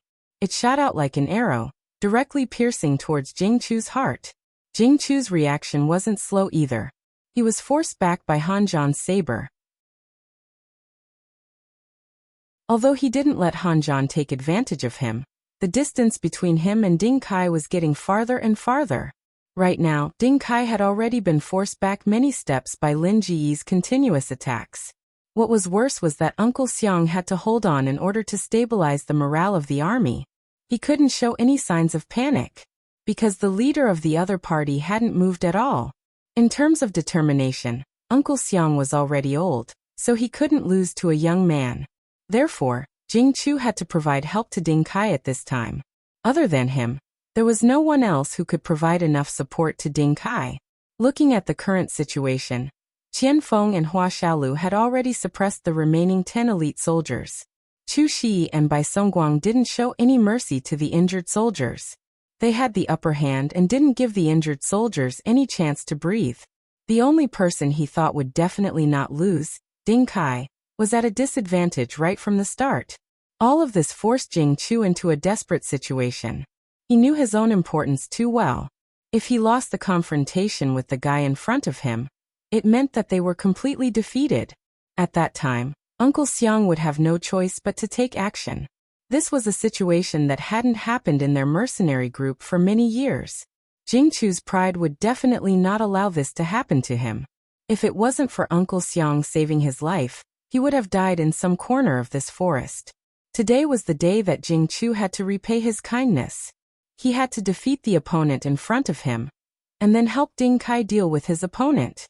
Only in this way could Jing Chu turn the situation around. The current situation was very, very chaotic. They were already at the edge of a cliff. Jing Chu, who was pushed to the limit, madly stabbed at Han Zhan with his finger blades. The cold light of the finger blades was like a meteor shower in the middle of the night, densely attacking every part of Han Zhan's body. Han Zhan kept retreating to avoid Jing Chu's crazy attacks. Facing this kind of desperate confrontation, he had to calm down first. The current situation was advantageous to them. Even if they had to stall for time, it wouldn't be a problem. Come on. Jing Chu didn't cause any damage to Han Zhan after more than 10 consecutive attacks. He was a little angry and scolded fiercely, "Coward!" Seeing Han Zhan being forced back, Jing Chu tried to go to Ding Kai's side to help him again. Because just a moment ago, Lin Ge fiercely smashed Ding Kai's shoulder with a whip kick. Ding Kai could only stagger for 3 to 5 steps before he could catch his breath. This had become the norm in the confrontation between the two. If this continued, Ding Kai would definitely lose. However, just when Jing Chu thought that he had a chance, Han Zhan attacked again. Jing Chu was caught off guard and didn't have a chance to help Ding Kai. "Didn't I tell you before? If you want to help him, you have to step over my dead body." Han Zhan's fingers nimbly twirled the dagger in his hand and played with it in a relaxed mood. On the other hand, Jing Chu's face was ashen and he was completely mad. Seeing that another mercenary's throat was pierced by Qian Feng's dagger, Uncle Xiang began to realize that his momentum was gone. That's right, his momentum was already gone. The current situation couldn't be clearer. Although there were only 9 people on the other side, they definitely had the upper hand in terms of strength. Ding Kai and Jing Chu could only bitterly hold on in a one-on-one battle. The others were no match for the other 6 even if they worked together. The remaining young man who hadn't made a move, yet looked even more difficult to deal with. Uncle Xiang was no longer in the mood to continue fighting. If you choose to escape, then your subordinates will have died for nothing. Su Yun obviously saw through Uncle Xiang's wishful thinking. "And I can't let you go. You're already old, and I don't want to bully the weak. Why don't we sit down and talk calmly? If you can put down your butcher's knife, maybe I'll let you live." "Do you think a lie like this would mean anything to someone my age?" Uncle Xiang sneered. "If you'd let me go, you wouldn't have made such a big fuss. This time, you came with the intention of cutting the weeds and eliminating the roots." Su Yun smiled embarrassedly. "Since I've been seen through, then I won't be polite. I just want to ask, do you think you can still escape? Then you're underestimating me." Uncle Xiang took a deep breath. Ding Kai Jing Chu, I have a mission for you. Today lead the rest of the people and stop them. Yes. This group of crazy mercenaries was like a suicide squad. They were already prepared to face death. Uncle Xiang didn't hesitate for even a second. He turned around and ran away. Suyin didn't expect this guy to choose to run away. It was completely out of his expectations. A middle-aged man with such a status actually chose to run away. Damn. Suyin cursed in his heart. He really overestimated Uncle Xiang. If he knew that Uncle Xiang was only at this level, he wouldn't have wasted words with him. He would have just attacked. Uncle Xiang broke into a run and Suyin chased after him. Boss, be careful. There's too much danger in this damn place. Wen Xiao saw this scene and shouted a warning. If he wasn't surrounded by 3 people who didn't fear death, he would have escaped and chased after Suyin. Ding Kai seemed to have been injected with chicken blood. He roared crazily and charged at Lin Ge. He looked like he wanted to die together with him. I'll fight you to the death. Lin Ge wasn't stupid enough to die together with him. Now that he had the upper hand, he leaned to the side and dodged Ding Kai's full-force attack. He turned around and mocked. Do you think your cheap life is worth fighting me? Chapter 1855. Even though Uncle Xiang had escaped, his last sentence was like a shot of adrenaline to his men. Not only did Ding Kai and Jing Chu suddenly explode and block Lin Ge and Han Zhan, the other mercenaries also tried their best to restrict the others to where they were, unable to leave the encirclement. Except for Su Yun and Uncle Xiang, the others still stayed in place and fought for their lives. Su Yun and Uncle Xiang flashed in the middle of the night, like 2 black lightning bolts. In fact, Su Yun was quite surprised. Uncle Xiang's speed was not inferior to his at all. It should be known that this old man was already in his 50s. Even if he was an expert at this age, his legs had already begun to degenerate. What made him powerful was the strength of his state of mind and qi. But now it seemed that Uncle Xiang not only had a powerful qi and a powerful state of mind, but he also had good skills that were not inferior to young people. Such an opponent really made Su Yun's blood boil. This kind of stimulation made Su Yun feel endless power rolling in his body. His strong desire to fight had been aroused by Uncle Xiang's powerful strength. Su Yun could not remember when it started. He would only have a strong desire to fight when he was facing an opponent who might be stronger than him. If the opponent was not to be feared at all, he really had no motivation to fight. Now only a stronger opponent could give Su Yun a stronger motivation, and Su Yun would have more passion to fight. It was just like after the fight with Wen Xiao, when Su Yun defeated his inner demon for the first time. He began to change like this. Now Su Yun longed to become an opponent with a stronger opponent, because only then could his strength be improved and his strength be tempered. Only then could his state of mind be improved by leaps and bounds. All of this happened unknowingly, so Su Yun still didn't realize what had caused the change in her. However, there was one thing that was certain. Su Yun's current situation was definitely positive and optimistic for him. This was the confidence that he had gained after fighting against his inner demons. The importance of this confidence to Su Yun was absolutely self-evident. Every time he overcame difficulties to fight against a stronger opponent, it was a fatal blow and suppression to Su Yun's inner demon. When Su Yun had enough confidence, the inner demon buried in his heart would never be able to rise again. Now that Su Yun was facing an opponent like Uncle Xiang, it was really a rare opportunity for him. Su Yun absolutely needed such an opponent to stimulate his warlike heart. After all, Su Yun was a warrior. His hot-bloodedness, his ruthlessness, everything about him had been gradually eroded away along with his life in the city. Only when facing such a huge pressure and passion brought about by such an opponent would his heart surge again and again. Uncle Xiang was still running away rapidly. To be honest, Uncle Xiang was not afraid of Su Yun. He just did not want to have such a meaningless fight. He could roughly judge Su Yun's strength. Although it was not above him, it was not much weaker than him. Once the two of them fought, it was very likely that he would be delayed. If Su Yun's group of subordinates killed all the mercenaries under his command and surrounded him, even if his Uncle Xiang had great abilities, it would be impossible for him to escape. Therefore, Uncle Xiang would never give Su Yin this opportunity. He did not have absolute confidence that he could kill Su Yin directly. That was why he chose to run away. Running away was the least risky choice for him. This was the old fox's choice. Where there's life, there's hope. No matter what the situation was, Uncle Xiang still had this secret. As long as he knew this secret, there was a possibility for him to make a comeback. Everything now was a thing of the past. So what if his mercenary group was gone? So what if his base was gone? So what if he lost his position in Southeast Asia? None of this mattered. As long as he found the little girl from Zixahoya and her piece of Pabo jade, then everything he had in Southeast Asia would be *T. Compared to that kind of endless absolute power, all of this was really worthless. Su Yin also understood this simple truth. Once Uncle Xiang escaped, all his efforts would be in vain. He could spread this news infinitely. By then, Su Yin would have to face more trouble. The more he thought about this matter, the more anxious he became. Su Yin's footsteps became faster and faster. Compared to Uncle Xiang, who was familiar with the jungle, Su Yin was not a local. Once he moved too fast, he would encounter something that he could not react to. Just as Su Yin followed Uncle Xiang and jumped over a collapsed giant tree, Su Yin felt that something was wrong the moment he landed. Then the rope tightened and directly locked Su Yin's right ankle. With a whoosh, Su Yin was hung upside down on a thick branch. Uncle Xiang didn't stop when he heard the sound behind him. He just turned around and took a look. Then he immediately slowed down. Ha ha ha. The heavens really had eyes.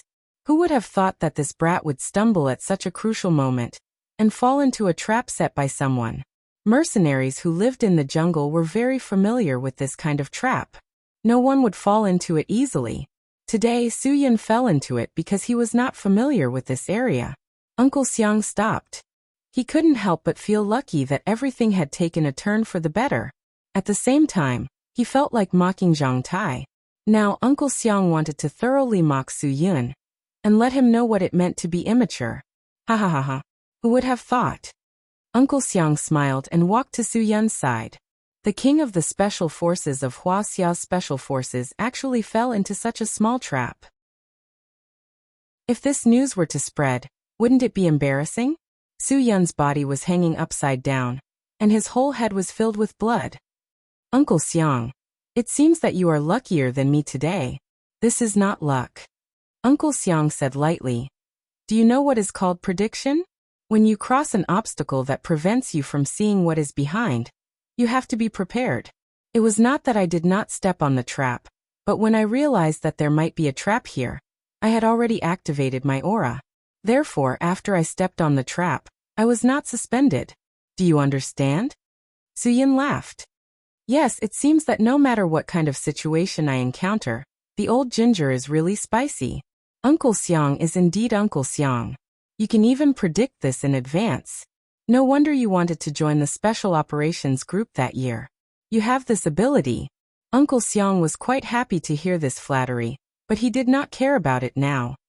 It is a pity that I, a capable person, could not join the Special Forces. And you, a person with no ability, became the king of the Special Forces of the Special Operations Group. Haha, this is really surprising. Uncle Xiang, you can't say that. You think that you have the ability to join the Special Operations Group? Since I can join the Special Operations Group, why don't I have this ability? Su Yin laughed. Don't look down on people like that. What is this called?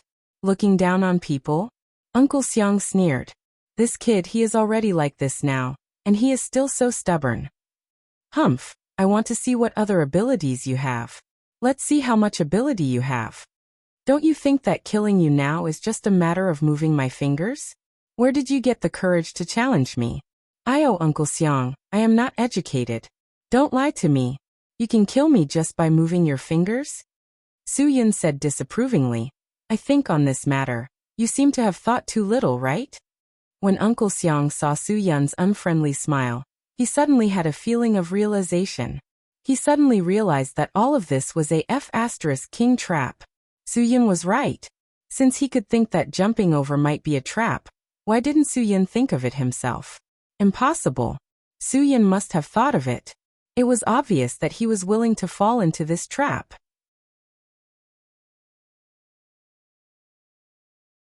Chapter 1856. By the time Uncle Xiang figured it out, it was already too late. Even if he turned around and ran now, it was already too late. This was a far cry from the huge advantage he had when he escaped. Moreover, he was only facing one person, who was not weak at all. If he still chose to escape, he would feel very vexed. Just as Uncle Xiang was suddenly enlightened, Su Yin had already taken out his dagger and cut off the rope that was hanging him. Su Yin did all of this on purpose. When he realized that he was in danger, of course he could have avoided it, but Su Yin did not do so. Su Yin made a clear judgment. If he kept chasing Uncle Xiang, the possibility of him catching up with Uncle Xiang was very small, because their speed was very close. Once Uncle Xiang went to another mercenary base and received help from others, he would definitely be outnumbered and would lose without a doubt. Therefore, Su Yin chose to be willing to take the bait and let the rope tie his ankle. His purpose was very simple, which was to let Uncle Xiang see that he was already hung up and could not be chased. In this way, Uncle Xiang would lower his vigilance and not choose to escape. Uncle Xiang did not let Su Yin down. He really stopped and came back to see Su Yin make a fool of himself. However, he did not know that this was just a trick put on by Su Yin. If you didn't see this trap, you would have cut off the rope in the first place. Uncle Xiang really gnashed his teeth at Su Yin. He really did not expect that this was not a trap that Su Yin had fallen into, but a big trap that Su Yin had dug for him. Now that Uncle Xiang was trapped in this trap that Su Yin had dug for him, Uncle Xiang had no other choice but to kill Su Yin. Uncle Xiang, sometimes it's easier to be muddle-headed. Su Yin said, "Isn't it good to pretend to be a fool? At least I wouldn't feel awkward. Now that you're going to expose me, what should I do as a junior?" Uncle Xiang sneered. "Don't say such sarcastic words in front of me. Su Yin, you know what kind of person you are. Since your little trick has succeeded today, I won't waste time with you. How do you want to solve this? Tell me." Su Yin smiled bitterly and shook his head. "Do you think it's possible for me to make you surrender on the spot? Executed on the spot? What law have I broken?" Uncle Xiang said disdainfully, "Ever since I came to this place, I've never once harassed the Huaxia border. You came out of the country to deal with me, a person who hasn't committed any crime. That in itself is a violation of the rules. Don't talk to me about principles." Su Yin clicked his tongue. "Why do I have to pay attention to principles? Do you think you didn't do anything wrong? It's a crime for you to escape outside the country. Now all the corrupt officials who have fled outside the borders will be caught and sentenced one by one, not to mention a deserter like you. It is right for me to catch you." Uncle Xiang's eyes widened when he heard this. "Deserter? I joined the army when I was 18. Even after I left the army and came to Southeast Asia, I have never been a deserter during a war. Don't put this label on me randomly." "Ha ha ha, Uncle Xiang, I really didn't put this label on you randomly." Su Yin looked up to the sky and laughed. "You said you have never been a deserter during a war? Then what you did just now wasn't running away. Was it just to lure me to this place? Oh, I understand. This is different in nature, right? Stop talking nonsense." Uncle Xiang's old face was exposed by Su Yin. He couldn't hold on to his face anymore. Of course, he vented all his anger. He didn't give Su Yin a chance to react. First, he secretly stepped on the rope that was still tied to Su Yin's ankle. Then he fiercely punched toward Su Yin's chest. When Su Yin saw this, he knew that this punch was clearly not meant to be a punch. A seemingly ordinary punch often contained a huge explosive force. Su Yin was very clear about this, because he was also a person who liked to talk with his fists. He knew the power contained in the wind of a punch too well. Just as Su Yin was about to retreat, he realized that his feet had been tampered with. Although Su Yin had just cut the rope, one end of the rope was still tied to his ankle. The other end was firmly under Uncle Xiang's foot. In this way, Su Yin couldn't dodge even if he wanted to. Uncle Xiang's move was really ruthless. He didn't leave any leeway for Su Yin. Seeing that the punch was about to hit his chest, Su Yin had no choice but to block it with his arms. When the punch hit Su Yin's arm bones directly, the great pain and numbness made him feel very uncomfortable. It was as if all his bones had burst from the center. It was a terrible pain. Because the rope around his ankle was firmly stepped on by Uncle Xiang, Su-yin lost his balance and almost fell to the ground. Fortunately, Su-yin reacted fast enough. He was very clear about his current situation. If he didn't quickly cut the rope around his ankle, Uncle Xiang's next blow would probably take away half of his life. At the moment when Su-yin lost his balance and was about to fall, Su-yin unceremoniously inserted the dagger in his hand between Uncle Xiang's ankle and the rope around his ankle. Immediately after, Su-yin flicked his wrist, and the dagger used the strength of his ankle to directly cut off the iron rod that was as thick as a yam's rope. Of course, there was a price to pay. Su-yin's ankle was also bleeding. Unfortunately, Su-yin didn't have time to feel sorry for his ankle. Uncle Xiang's attack came again. After breaking free from the rope around his ankle, although he suffered some physical pain, Su-yin was able to completely dodge Uncle Xiang's 12 ways of Tan Tue. Tan Tue was definitely a unique skill when it came to kicking. Su-yin was secretly surprised. He didn't expect Uncle Xiang to be more skillful than he thought. Once Uncle Xiang started his attack, he couldn't stop. First, he attacked with a whip, followed by cross-ghost drill. A set of Tan Tue, which had been improved by countless practical experiences, was used by Uncle Xiang. After dodging Uncle Xiang's 2 attacks, Su-yin also got into a fighting stance. Good, if you want to play with leg techniques, then fine. Other than the 12 ways of Tan Tue, there was also the Jingwu Tan Tue. That's right, it was the set of leg techniques that Hui Yuanjia taught him at the Jingwu Sports Association. Su-yin was very fortunate to have met one of the successors of the elite martial Tan Tue when he was in the Divine Dragon Brigade. The two of them sparred many times based on the principle of learning martial arts. Su-yin also unknowingly learned this set of elite martial Tan Tue. He didn't hold back and took the opportunity to lunge forward, punch out, and kick with a cross. It gave Uncle Xiang a very powerful counterattack. Leg techniques against leg techniques. Of course, Uncle Xiang wouldn't admit that he lost to a young man. He attacked Su-yin again with a wheel smash move. However, Su-yin didn't dodge. Instead, he turned around and used a wheel smash move to meet the attack. The two of them fought leg to leg. Neither of them wanted to lose to the other. Uncle Xiang found the right time to make his move. Suddenly, he kicked out diagonally and went straight for Su-yin's waist. Su-yin reacted quickly. He used a thrust, pierce, kick, and spring kick to break Uncle Xiang's move. Right after that, Su-yin's ingenious move went straight for Uncle Xiang's vital part. Uncle Xiang's reaction wasn't slow either. He used a wind lotus leaf kick to break Su-yin's sudden attack. Fortunately, Su-yin didn't lose out either. He used a double spread kick to break Uncle Xiang's ingenious Mandarin duck chain kick. The two of them started a battle for the title of the God of Legs. The specialty of Tan Tue was that its movements were agile. It was different from 8 trigrams Tai Chi. It had strong explosive power and fast speed. Moreover, it mainly attacked the lower part of the body below the knees. Its purpose was to make the opponent lose their balance. Since both of them were using Tan Tue, it was a battle to see whose reaction was faster. In fact, Uncle Xiang had an advantage in terms of moves. Because Shaolin Tan Tue was a combination of Linqi Tan Tue and Arhut Fist, the upper part of the body's attack was also very strong. It mainly focused on the wheel smash and will smash. To put it simply, Uncle Xiang's Shaolin Tan Tue was, the hands were 2 doors, and he used his legs to hit people. Tan Tue had 4 hands, and people were afraid of ghosts. On the other hand, Su-yin's Jingwu Tan Tue was a pure leg technique. Other than the heart-gouging fist, it didn't have any moves from the upper part of the body's attack.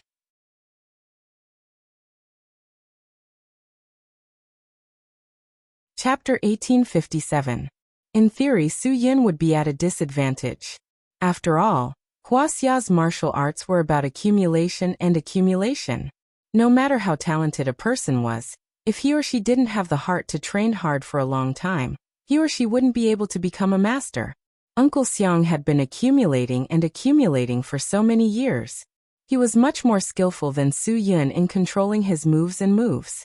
He could always resolve Su-yin's killer moves at the most appropriate time. However, Su-yin had the advantage of strength and fierceness. As mentioned before, Su-yin's mentality was different. He had a special impulse. The stronger the opponent, the stronger the desire in Su Yun's heart to defeat the opponent. When the desire was strong, Su Yun would become a person who would become stronger when facing a strong opponent. The strong desire to win made Su Yun exert more strength and speed than usual. That was why Uncle Xiang, who was slightly stronger than Su Yun in terms of moves and control, was forced to this point. Uncle Xiang had already retreated 7 or 8 steps. He never thought that he would be forced to this point by a young man. They were all leg skills. The leg skills that he was proud of couldn't take the lead. After more than 10 moves, he even began to fall into a disadvantage. What was going on? In the process of Uncle Xiang's continuous defeat, he began to have serious doubts about himself. He didn't know what he was doing. His mind was blank. Even when facing Su Yun's simplest attack, he began to take evasive measures. He didn't even have the most basic counterattack. Although Su Yun had the upper hand, he really didn't dare to be careless. After all, Uncle Xiang was able to establish himself in Southeast Asia for so many years. Su Yun wasn't sure if Uncle Xiang deliberately released a smoke bomb to make him think that Uncle Xiang was no match for him and let his guard down. All of these were possible scenarios, so Su Yun had to be careful and not let down his guard at all. Su Yun didn't give Uncle Xiang any chance to fight back. Uncle Xiang couldn't find any loopholes in Su Yun's defense. He couldn't find any loopholes in Su Yun's defense. He couldn't kill Uncle Xiang with one strike and overturn his disadvantage. The more disadvantaged Uncle Xiang was, the more anxious he was. The more anxious he was, the less he could fight against Su Yun. The two of them spent more than 20 minutes like this. Even Su Yun was starting to pant, let alone someone of Uncle Xiang's age. The sweat on Su Yun's forehead flowed down to his chin, dripping onto the ground of the Southeast Asian jungle. This was definitely the most powerful fighter he had ever encountered. Uncle Xiang's research on ancient martial arts was definitely not something an ordinary young man could do. Uncle Xiang, I didn't expect you to still have such good stamina at your age. I'm impressed. Su Yun tried his best to regulate his breathing while trying to distract Uncle Xiang, so that Uncle Xiang couldn't regulate his breathing quickly. However, Uncle Xiang didn't fall for it. He regulated his breathing methodically and soon calmed it down. I didn't expect Hua Xia to cultivate so many young and promising talents over the years. Boy, what's your name? Can you tell me? Su Yun smiled but didn't say anything. His breathing had basically stabilized. It's not a big deal to tell you, is it? Uncle Xiang saw that Su Yun didn't intend to speak, so he smiled and said, Today, no matter if it's you or me, one of us will fall. If it's me, at least let me know who defeated me. If it's you, I'll toast you every Qingming festival and burn some paper money. I've always appreciated young and promising guys like you. Ha ha ha. Su Yun also raised his head and laughed. Ha ha ha, Uncle Xiang, you're so funny. I don't like drinking and I don't care about paper money. If you like it, I'll burn it for you every Qingming festival. So, you're very confident that you can make me lie here today? Uncle Xiang's breathing had calmed down. His eyes narrowed into a line, and his voice became much colder. Then we'll have to do something real. Su Yun's lips curled up slightly, and he was ready to fight at any time. It was said that an old fox wasn't easy to deal with, and this old fox was indeed an old fox. When Uncle Xiang fought with Su Yun just now, although he seemed to be at a disadvantage, he had been suppressing his strength. To put it bluntly, he only used less than 50% of his strength. Why? Because he wanted to see how capable this Su Yun was. However, 20 minutes had passed, and Su Yun still couldn't defeat him, who only used 50% of his strength. To Uncle Xiang, this was definitely a great confidence and encouragement. When an opponent was used to using 50% of his strength, he could catch his opponent off guard as long as he used his full strength. In a battle between masters, this kind of surprise was often fatal. The two of them attacked at the same time again. Uncle Xiang didn't hold back anymore. His terrifying explosive power was like a completely different person compared to the one just now. However, Su Yun wasn't surprised. Their fists collided, and their legs whipped into the air almost at the same time. This time, Uncle Xiang, who originally thought that he could defeat his opponent, was completely stunned. When a huge numbness spread up his leg, He realized that he wasn't the only one who didn't use his full strength just now. Su-yin also didn't use his full strength. Su-yin had already realized that Uncle Xiang didn't use his full strength just now. Since this old fox wanted to test him, then Su-yin didn't use his full strength either. He only used 10% of his strength to suppress Uncle Xiang, and fought with him for more than 20 minutes. This made Uncle Xiang completely believe that he was only at this level. That was why Uncle Xiang used his full strength to kick him. Obviously, Uncle Xiang had completely exposed his strength this time, giving Su-yin a chance to make a precise judgment. However, Su-yin also didn't feel good. The numbness spread from his leg to his entire body. He didn't expect this old fox to have such terrifying strength after he used his full strength. This old fox was harder to deal with than Su-yin thought. "Young man, you're quite interesting." Uncle Xiang endured the pain and squeezed out a smile on his face. Su-yin also laughed. He bent down and rubbed his aching leg while saying to Uncle Xiang, "I'm not the one who's interesting. You're the one who's interesting. My little bit of interest is just a small matter in front of you. You're so young, but you're already so shrewd. You're a soldier under Wan Guangxiao and Wang Yi, right?" Uncle Xiang had already guessed Su-yun's identity. "If I'm not wrong, you're a member of the Dragon Brigade." In these years, although the Dragon Brigade has produced quite a few promising youngsters, there's only one who's the most arrogant. Yin Long. The person I'm talking about is you, right? Su-yin gave him a thumbs up. "I didn't expect Uncle Xiang to know so much about the outside world, even though you've been living in seclusion deep in the mountains. I'm impressed, I'm really impressed. My information is still too limited. In my impression, you bunch of little brats are just beginners. I really didn't expect. You guys actually have such terrifying strength." At this time, Uncle Xiang didn't know whether to laugh or cry. This youngster was much more terrifying than when he was young. He was really too terrifying. When he was Su-yun's age, he had just broken through the bottleneck of a super expert. And now, Su-yun's strength was already on par with him, an Earth Profound Realm expert. But he's still so young. He still has a long way to go. This is really too terrifying. It's really too terrifying. Uncle Xiang, let's not talk so much nonsense. We have to decide who will be the winner today. Su-yin was sure that Uncle Xiang's physical strength wasn't as good as his. Now, Uncle Xiang seemed to want to stall for time so that he could take a breather. Of course, Su-yin wouldn't give him this chance. Uncle Xiang looked at Su-yin vigilantly, as expected of a soldier trained by Wan Guangxiao. "You don't even know the most basic thing of respecting the old and loving the young. Since you've said so, I can only continue to disrespect the old." Su-yun's voice had just faded when his whole body shot out like an arrow, directly attacking Uncle Xiang's face.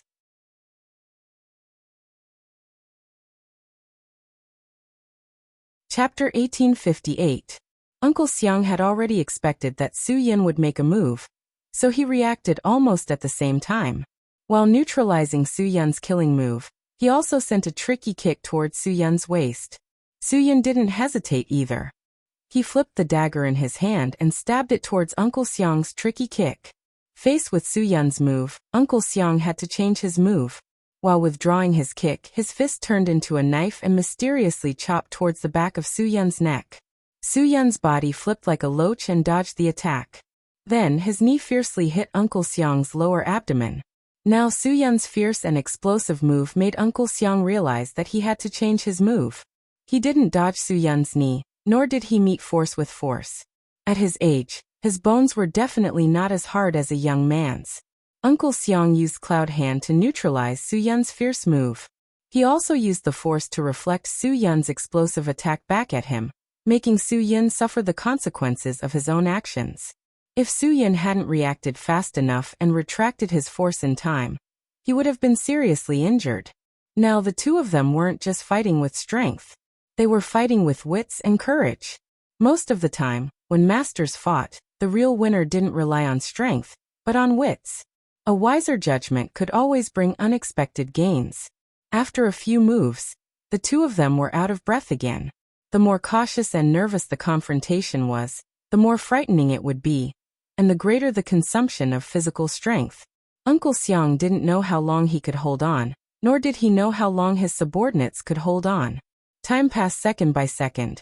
Obviously, he was the one who was getting more and more nervous. Su Yin had been firmly controlling his advantage, so Uncle Xiang didn't know where to start. For Uncle Xiang, the current situation might really be a hopeless situation. On the other side, Lin Ge had already exhausted all of Ding Kai's stamina. He was still standing in front of Lin Ge, completely relying on his own willpower. Although Ding Kai didn't know Uncle Xiang anything, it was Uncle Xiang who gave him the meaning of life and the motivation to live on. Ding Kai had once thought that he was just a walking corpse. He had no ideals, no dreams, no pursuits, and no goals in life. Uncle Xiang made him understand that no matter what a person became, he had to have a goal in life. He had to pursue something and live a meaningful life. Ding Kai had rediscovered his life goal here. He wanted to support this man who had rediscovered his life goal and become the king of mercenaries. This was Ding Kai's life goal. This was the meaning of Ding Kai's life. Now, success or failure depended on this one move. If he couldn't stop these people, it meant that Uncle Xiang would lose everything. This was absolutely unacceptable to Ding Kai. His mission was to protect Uncle Xiang and ensure his safety. You're already like this. Do you still want to continue standing in front of me? Although Lin Ge had won the confrontation between the two, he had exhausted almost all of his stamina. This Ding Kai really wasn't easy to deal with. He was injured from the start, but he was still able to stand up again and again until now. Wasn't he simply crazy? Ding Kai's face was expressionless. His legs trembled as he stood in front of Lin Ge. Unless I die. Okay, then I'll fulfill your wish. Lin Ge's patience had reached its limit. He hadn't killed Ding Kai all this time, because he valued this guy as a man. Although Lin Ge didn't like him, he had a faint feeling of sympathy for him. But now that he wanted to die, Lin Ge could only fulfill his wish. Lin Ge, who attacked again, didn't give his opponent any chance. Ding Kai was completely unable to parry or block his swift speed and tricky punches. His entire body was sent flying, and he crashed to the ground like a kite with its string cut. Everything was over. Ding Kai lay on the ground, gasping for breath. The person who had defeated him today was definitely the strongest opponent he had ever met in his life. He wholeheartedly accepted his loss. Lin Ge slowly walked in front of Ding Kai. I said before that if you put me in the water prison, I'll return everything you did to me. Ding Kai was already powerless to resist. He didn't even have the strength to speak. He closed his eyes, and the expression on his face was like a smile that wasn't a smile. No one could understand what he meant.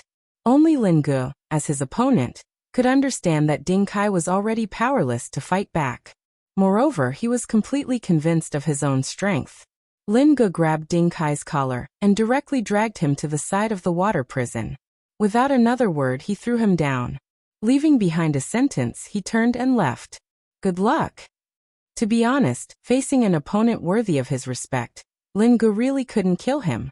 But after all, the influence of this matter was too great. The person who knew the secret had to be eliminated. Otherwise, the consequences would be endless. The consequences, losses, and damage would be unpredictable. In order to prevent the people around him from encountering any trouble for no reason in the future, to prevent them from being harmed for no reason, Lin Ge could only completely eliminate this worthy opponent. The water prison's door was heavily closed. Lin Ge kicked at the lock with the mechanism. The iron bars between the water prison and the crocodile pool slowly rose. The two crocodiles that had long been frightened by the cannon fire finally found a target to vent their anger. More importantly, these two crocodiles really hadn't eaten for a long time. If all of this hadn't happened today, the person who would be buried in the crocodile's stomach tomorrow wouldn't be Ding Kai, but Lin Ge.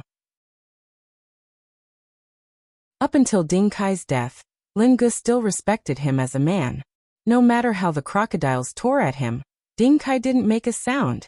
This kind of unyielding Huaxia man, if he hadn't walked the wrong path, if he hadn't been brought to this kind of place by Uncle Xiang to do these things, Lin Ge really wouldn't have been able to kill him. Actually, all of this followed the same logic. A pitiful person must have a hateful side.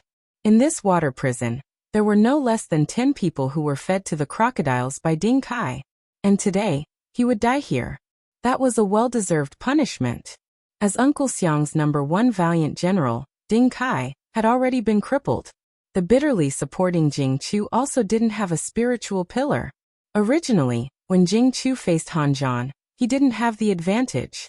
Jing Chu was an irascible and straightforward person. Therefore, all of his martial arts were firm and fierce moves. It just so happened that Han Zhan was also a competitor known for his firm and fierce moves. The two of them were using brute force against brute force.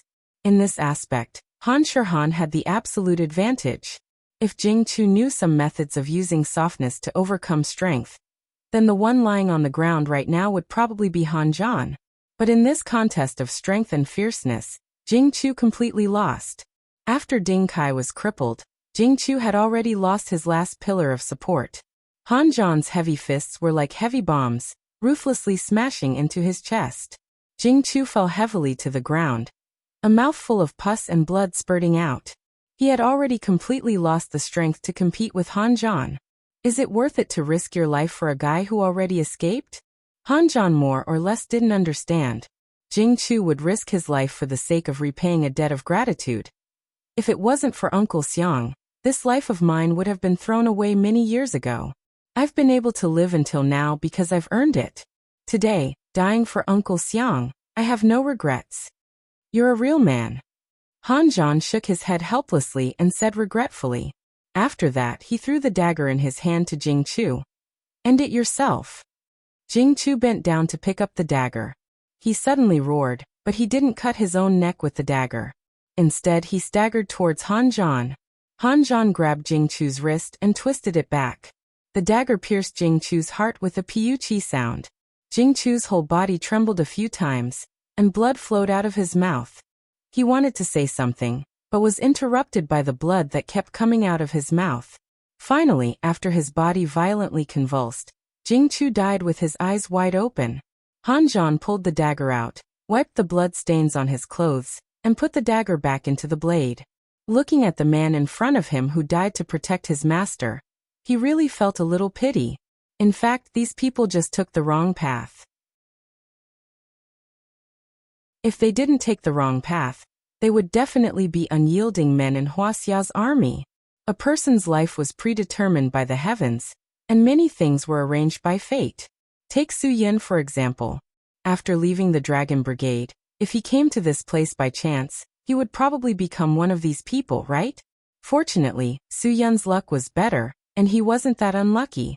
The person he met was Ruan Qingxuang, and not someone like Uncle Xiang.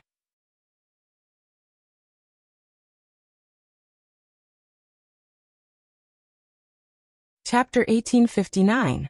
Ding Kai and Jing Chu were both disabled, and the rest of the mercenaries who were already leaderless had become scattered sand. Once the morale of the mercenaries was broken, and they were afraid, they would become vulnerable. All the mercenaries present had their hands stained with blood. There was only war in their world, and they were prepared to throw their lives away in every battle. Therefore, they weren't afraid of death. To mercenaries, death was just an outcome. No one would feel sorry for the death of the people around them, and no one would become a coward because of their own death. All of them fought until the last moment, using their lives and blood to defend the dignity of mercenaries. When Uncle Xiang's mercenary base was completely razed to the ground, the war could be considered to have truly subsided. Of course, all of this was not over yet. Before Su Yin and Uncle Xiang came to a conclusion, everything was still unknown. Han Zhan turned on the terminal on his wrist to perform a positioning inquiry, and quickly determined Su Yin's position. He did not need to say anything. With a few simple gestures, all the brothers formed a formation, and moved directly towards Su Yin's position. Ever since Matthew joined the Special Operations Group, the brothers of the Dragon Fury team were equipped with all the most advanced equipment. For example, the terminal on their wrists now was much more advanced than the previous equipment. Matthew added a chip to the terminal that could sense the activity of the heart pulse. The color of a person's current situation was different. For example, Han Zhan and the others could now see Su Yin's position. There was a green dot flashing, so they were not in a hurry, because this green represented the safest situation. When a companion encountered a dangerous situation, The position transmitted by the positioning point would be orange. If the position transmitted by the positioning point was red, it meant that the danger was great. Therefore, all the situation of the wearer of the terminal would be transmitted to his teammates in different colors. This was an absolute advantage for teamwork. Without this thing, Han Zhan and the others would definitely not be able to determine Su Yun's current situation, and would definitely rush over in a panic. In such a short period of time, Su Yun and Uncle Xiang had already run over 10 kilometers. While Han Zhan, Lin Gu, and the others were rapidly advancing, the location on Han Zhan's handheld terminal suddenly flashed frequently. Soon the originally green display turned orange. Just as everyone was in shock, the orange dot suddenly turned red. Bright red coordinates flashed frequently on their handheld terminals. Everyone's hearts were in their throats. This meant that Su Yun was in danger. They could not continue like this. They had to speed up. Quick! Han Zhan commanded on the spot. Everyone pick up your pace. Hurry and provide support. Close the formation, and pay attention to whether there's an ambush ahead. Han Zhan's suspicion was, of course, very necessary. Because Su Yun's reaction to the crisis was too sudden, he could not help but suspect that the other party still had an ambush. The whole formation regrouped according to Han Zhan's arrangement.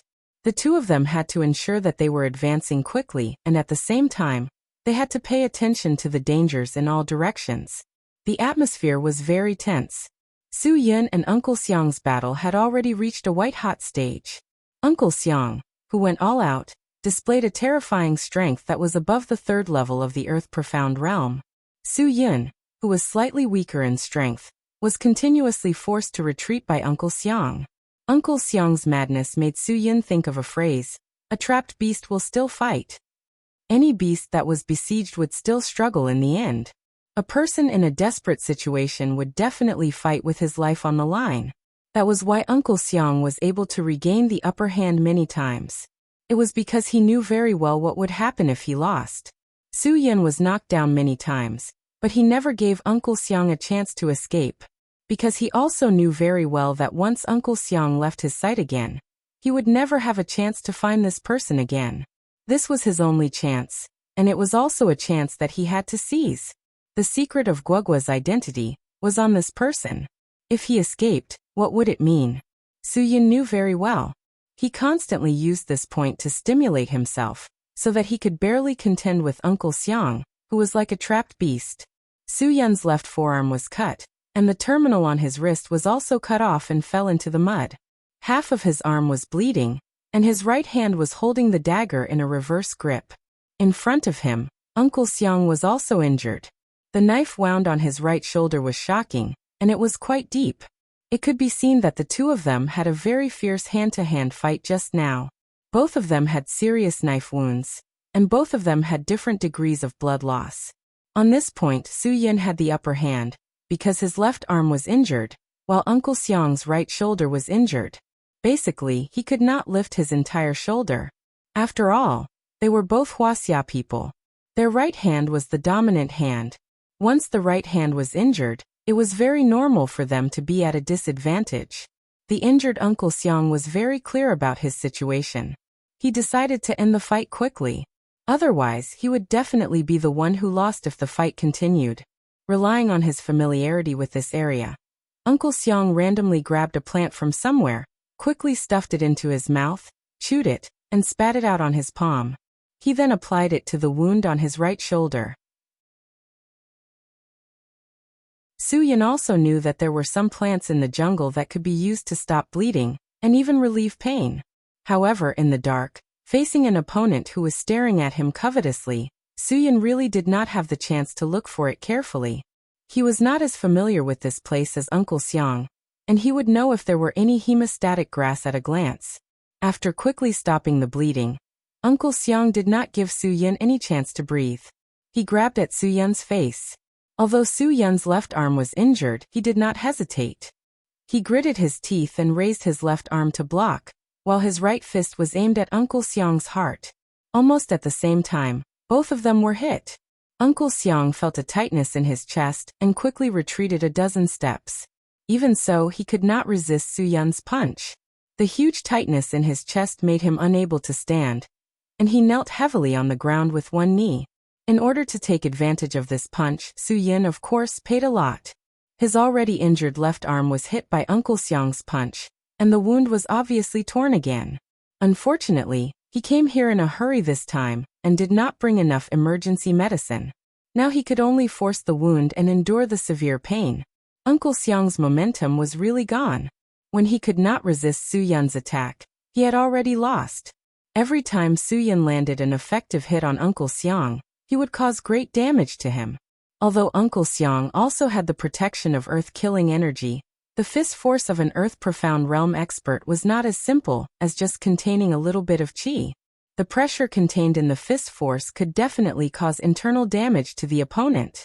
Obviously, Uncle Xiang had already suffered a serious internal injury, and he was almost completely powerless to fight against Su Yun. When Uncle Xiang tried to stand up, he finally could not help but spit out a mouthful of blood. Su Yun knew that his palms and fists just now had been effective. It did not mean that Su Yun's strength was enough to destroy Uncle Xiang's earth-killing energy protection, but it was because Su Yun had used an extreme method.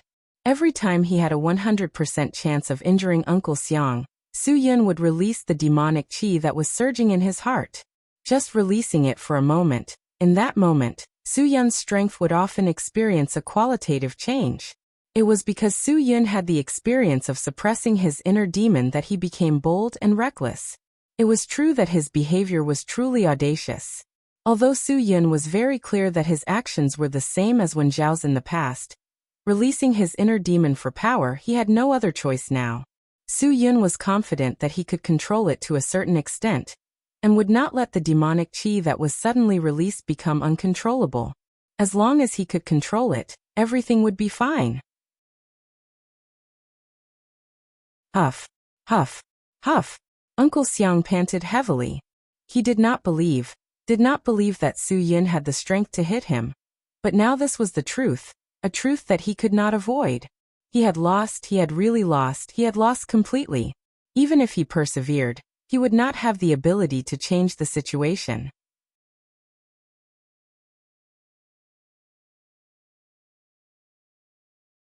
Chapter 1860. You still haven't told me your name. Uncle Xiang smiled and said to Su Yun. You are indeed one Guangxiao's man. Su Yun could tell from Uncle Xiang's expression and actions that he was ready to give up. At this point, it was no big deal for him to tell the other party who he was. After all, no matter who it was, when they died, they would want to die with a clear understanding. My name is Su Yun, Flame Dragon of the Dragon's Fury Special Forces. Even if you become a ghost, you can come and take revenge on me at any time. Uncle Xiang raised his head and laughed. If there are ghosts in this world, you wouldn't say that. We are all atheists, so you dare. Whether there are ghosts or not, you will know better than me later. Su Yun said indifferently. Actually, sometimes if a person's goals are lower and not so ambitious, they won't encounter problems that they can't handle or control. Uncle Xiang raised his head and slowly took out a pack of cigarettes from his jacket pocket. After taking one out and lighting it up, he threw the cigarette and lighter in front of Su Yun. Have one. You know very well what kind of situation I am in now. You don't mind having a smoke with me? Uncle Xiang, if you still have other thoughts, I advise you not to. Su Yun looked at Uncle Xiang's cigarette and said indifferently, I will wait for you to finish this cigarette. Then I will send you on your way. Yin Long. Su Yun. Uncle Xiang took a deep puff of smoke and turned to look at Su Yun. I really didn't expect that I, Xiang Dong, would still fall into the hands of someone trained by Wan Guangxiao, even though my life had been smooth sailing. At this point, Uncle Xiang paused. He seemed to have thought of something. His brows were tightly knitted together as he kept sizing up Su Yun. Suddenly, he raised his voice and asked, How old are you this year? 26. Su Yun had nothing to hide. He was not a movie star who was afraid that others would know that he was 48. Uncle Xiang's conflicted expression suddenly relaxed. I see. Su Yun. Ha ha ha, Su Yun, you are Su Yun? Su Yun. All of a sudden, Uncle Xiang seemed to have turned into a madman. He laughed so exaggeratedly and kept muttering Su Yun's name. Suyin was really confused. Even though Uncle Xiang looked like a madman, Suyin remained calm. Who knew if Uncle Xiang was acting now? Suyin didn't want to wait any longer. Now that I know you're his son, I can die without regrets. Uncle Xiang suddenly stopped laughing, and the words that came out of his mouth completely stunned Suyin. Suyin was stunned. He looked at Uncle Xiang blankly and asked, "What do you mean?" Suyin, 26 years old. Wan Guangxiao and Wang Yi trained in the Dragon Fury team. Aren't you Su Chen's son? Uncle Xiang asked. Suyun's mind went blank. How did Uncle Xiang know so much? How did you know? What is your relationship with him? Do you know each other? Suyin was like a movie with 100,000 whys. There were too many questions he wanted to know. He wanted to know everything that Uncle Xiang knew. Uncle Xiang smiled faintly. For a dying man like me, it doesn't matter whether I answer or not. Suyin, to be able to die in your hands, I don't feel embarrassed at all. Ha ha ha. If I really have the chance to become a ghost, I will definitely find you. Tell me everything. Suyin was too eager to know the truth. However, at this moment, Uncle Xiang took advantage of Suyun's carelessness to stab the dagger in his hand into his own heart. Uncle Xiang's eyes were wide open, and he didn't make a sound. Blood flowed from his mouth and nose, and he left this world without moving. Suyin was stunned. He frantically rushed to Uncle Xiang's side, but it was all too late. The sharp dagger had already pierced through his muscles and heart. Even if an immortal came, he would not be able to save him. Everything happened too suddenly. Suyin never thought that Uncle Xiang would choose to end his life in such a way. Usually, an ambitious person would never choose to commit suicide, because they wouldn't be willing to let themselves leave this world. Why? Why was this happening? Why did Uncle Xiang choose to give up at the last moment? Was it just because he knew Suyun's background? But he chose to die without saying anything. What was his relationship with Su Chen? What was his relationship with Wan Guangxiao? All of this made Suyin feel very confused. He felt like he was trapped in an unknown deep valley, and everything around him was confusing.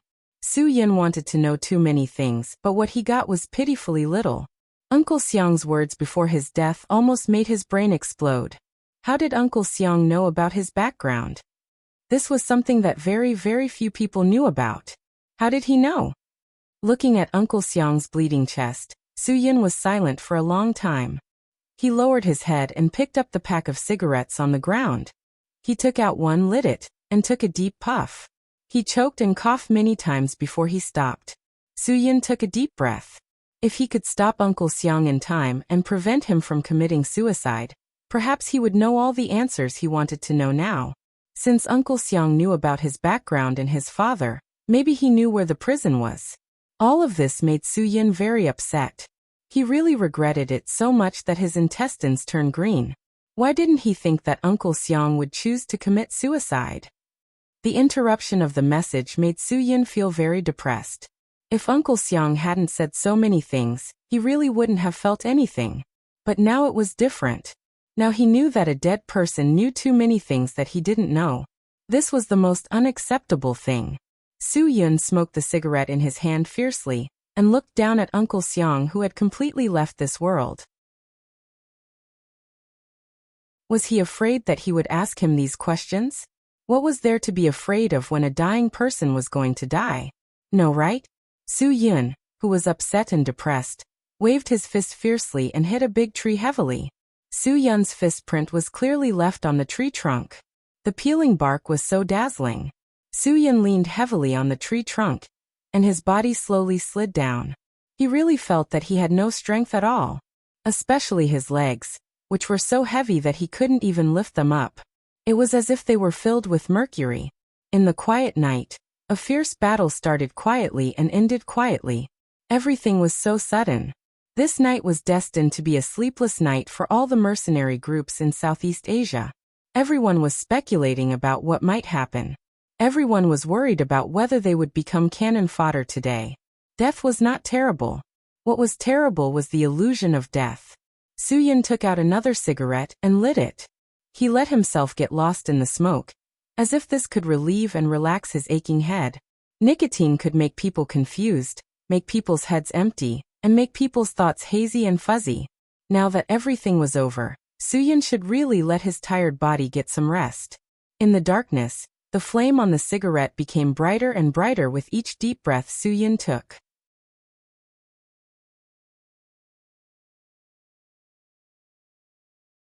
Chapter 1861. Han-Jon led his brothers and rushed to Soo-Yun's location panting.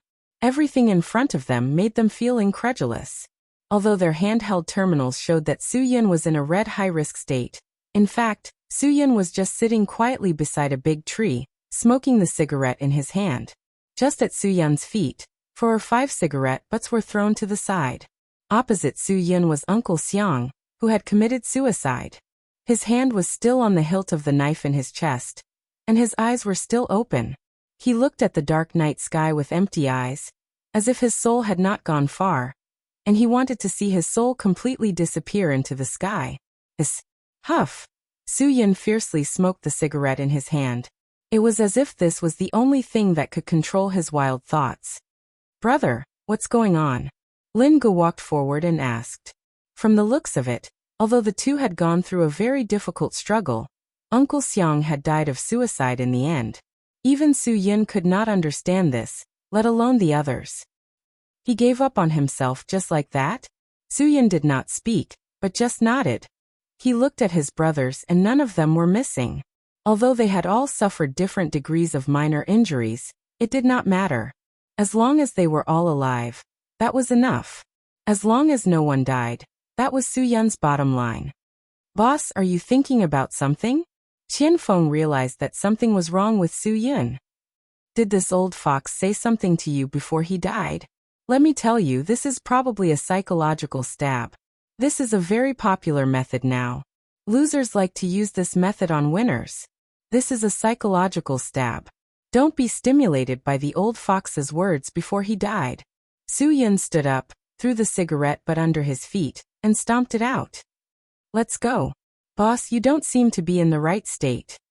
Han-Jon could also see that something was wrong with Soo-Yun. Qian Feng is right. Nowadays, there are losers who like to use this kind of method. If he says anything, don't take it to heart. Soo-Yun waved his hand. "He didn't say anything. I'm just too tired." "Brothers, you've worked hard in this battle. Let's go back earlier so that we can rest earlier." "Brother, we're all exhausted now. Otherwise, let's just make do and spend the night here." Lin-Ge said. "It's not like we're short on time. It won't be too late to leave tomorrow.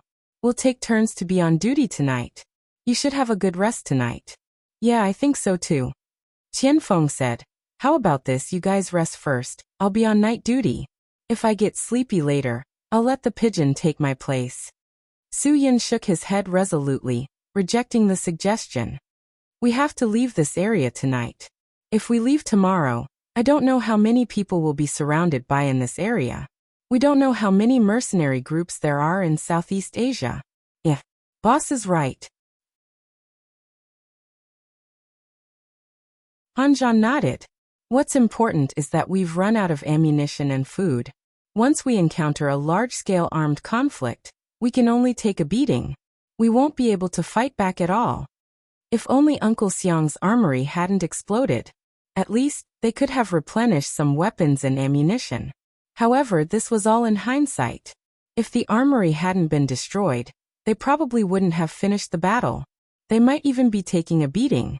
Then let's go now. It's much safer near the border." Hua Xiaolu said. "Generally, no mercenary group will go there. They all know that our Huaxia's territory is not so easily invaded." Soo-Yun nodded.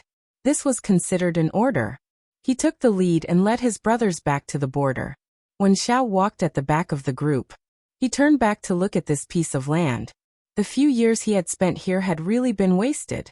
If he could choose to be reborn, Wen Xiao would definitely not choose to leave his best years in this land. Unfortunately, life wasn't a novel. No one had the chance to be reborn. Even if it was really like in the cartoon, if there was a time chicken, it would only mess up time and space. "Let's go. There's nothing to miss here." Gong Sunlung smiled and patted Wen Zhao's shoulder. "Brother, you don't belong here. Even if you live here for decades, your heart doesn't belong here. These words sounded warm. Wen Xiao knew that after this battle, at least these brothers around him had accepted him again. Hubby is right. This godforsaken place is for losers to hide. Those who have the courage to take responsibility will never fall to this level. Hua Xiaolu also affirmed. Let's go back and sort out your wrong thoughts.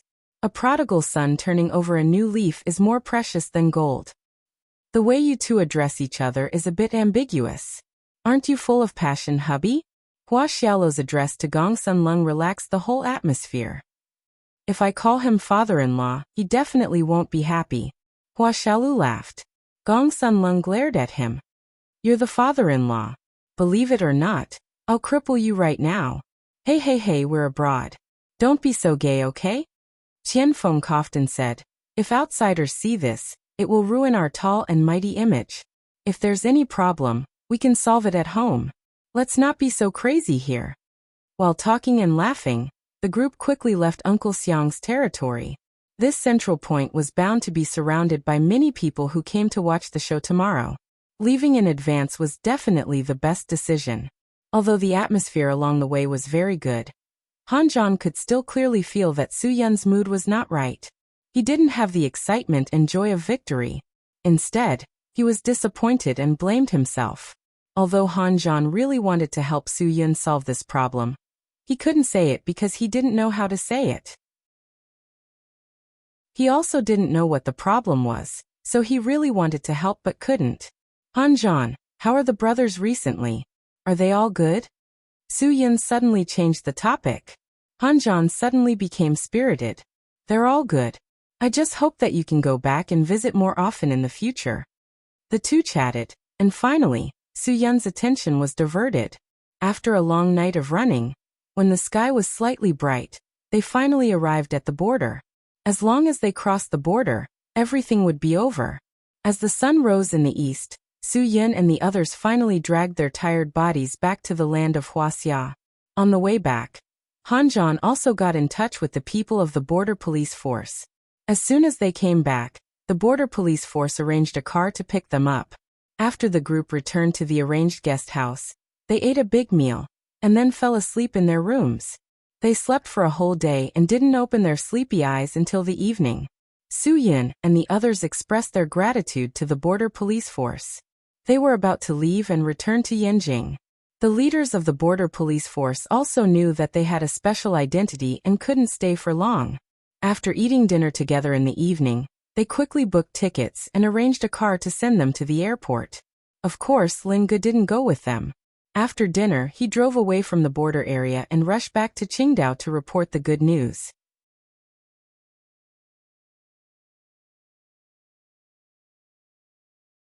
Chapter 1862. After returning to Beijing, Su Yun was still troubled by a question. He had wanted to ask Wan Guangxiao many times. How did Uncle Xiang know about his father? How did he know about his identity? Even after knowing his age, Uncle Xiang confirmed his identity. With so many doubts, Su Yun didn't ask in the end. He knew too well that Wan Guangxiao wouldn't say anything about his father. Not to mention that he couldn't ask, even if Zhuo Lingyue was in front of him. She couldn't force him to say anything. Are you going to leave again? After seeing Su Yun, Wan Guangxiao smiled and said, about Dong Xiang, I believe you must have a lot of doubts. I also know that you won't ask me anything. But, I want to talk to you more or less about this matter. Su Yun was a little surprised. This was the first time that Wan Guangxiao took the initiative to mention something that he didn't think should be talked about. Commander, although I'm very curious about this matter, I don't mind not knowing anything if it goes against my principles. Because you already know that Dong Xiang is a person who escaped from Huaxia's army. Wan Guangxiao said. You also know the reason why he escaped. Because he secretly escaped from the investigation team and ran to our Dragon God Special Operations Group? Although Su Yun said that he didn't mind not knowing anything, he still couldn't help but ask the doubts in his heart out of curiosity.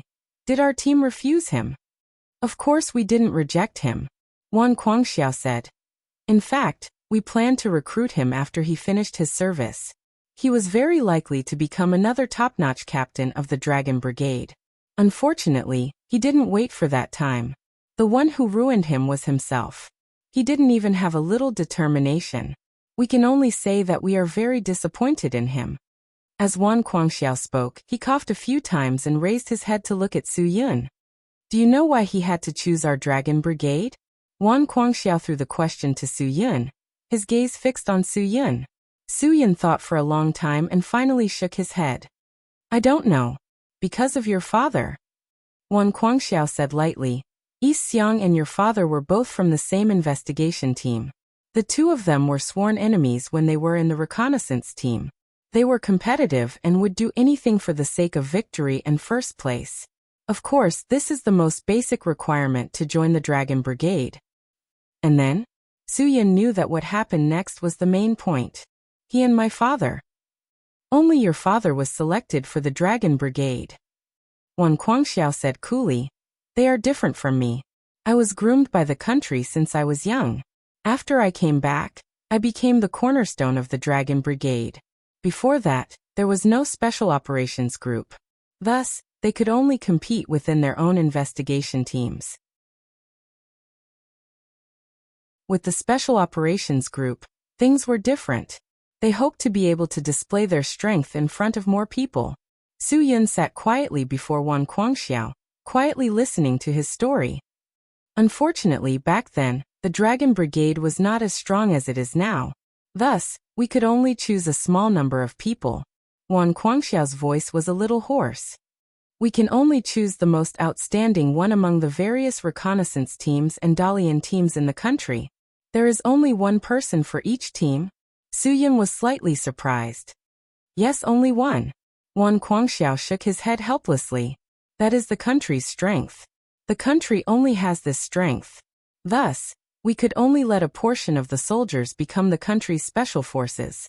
Then we could slowly develop, because back then, our country's strength was there for all to see. Su Yun nodded his head. He could understand. It was just like what Comrade Deng Xiaoping had said when developing the economy. Let a portion of the people get rich first. The logic was the same. There was nothing wrong with that. They needed to let a portion of the people get better first.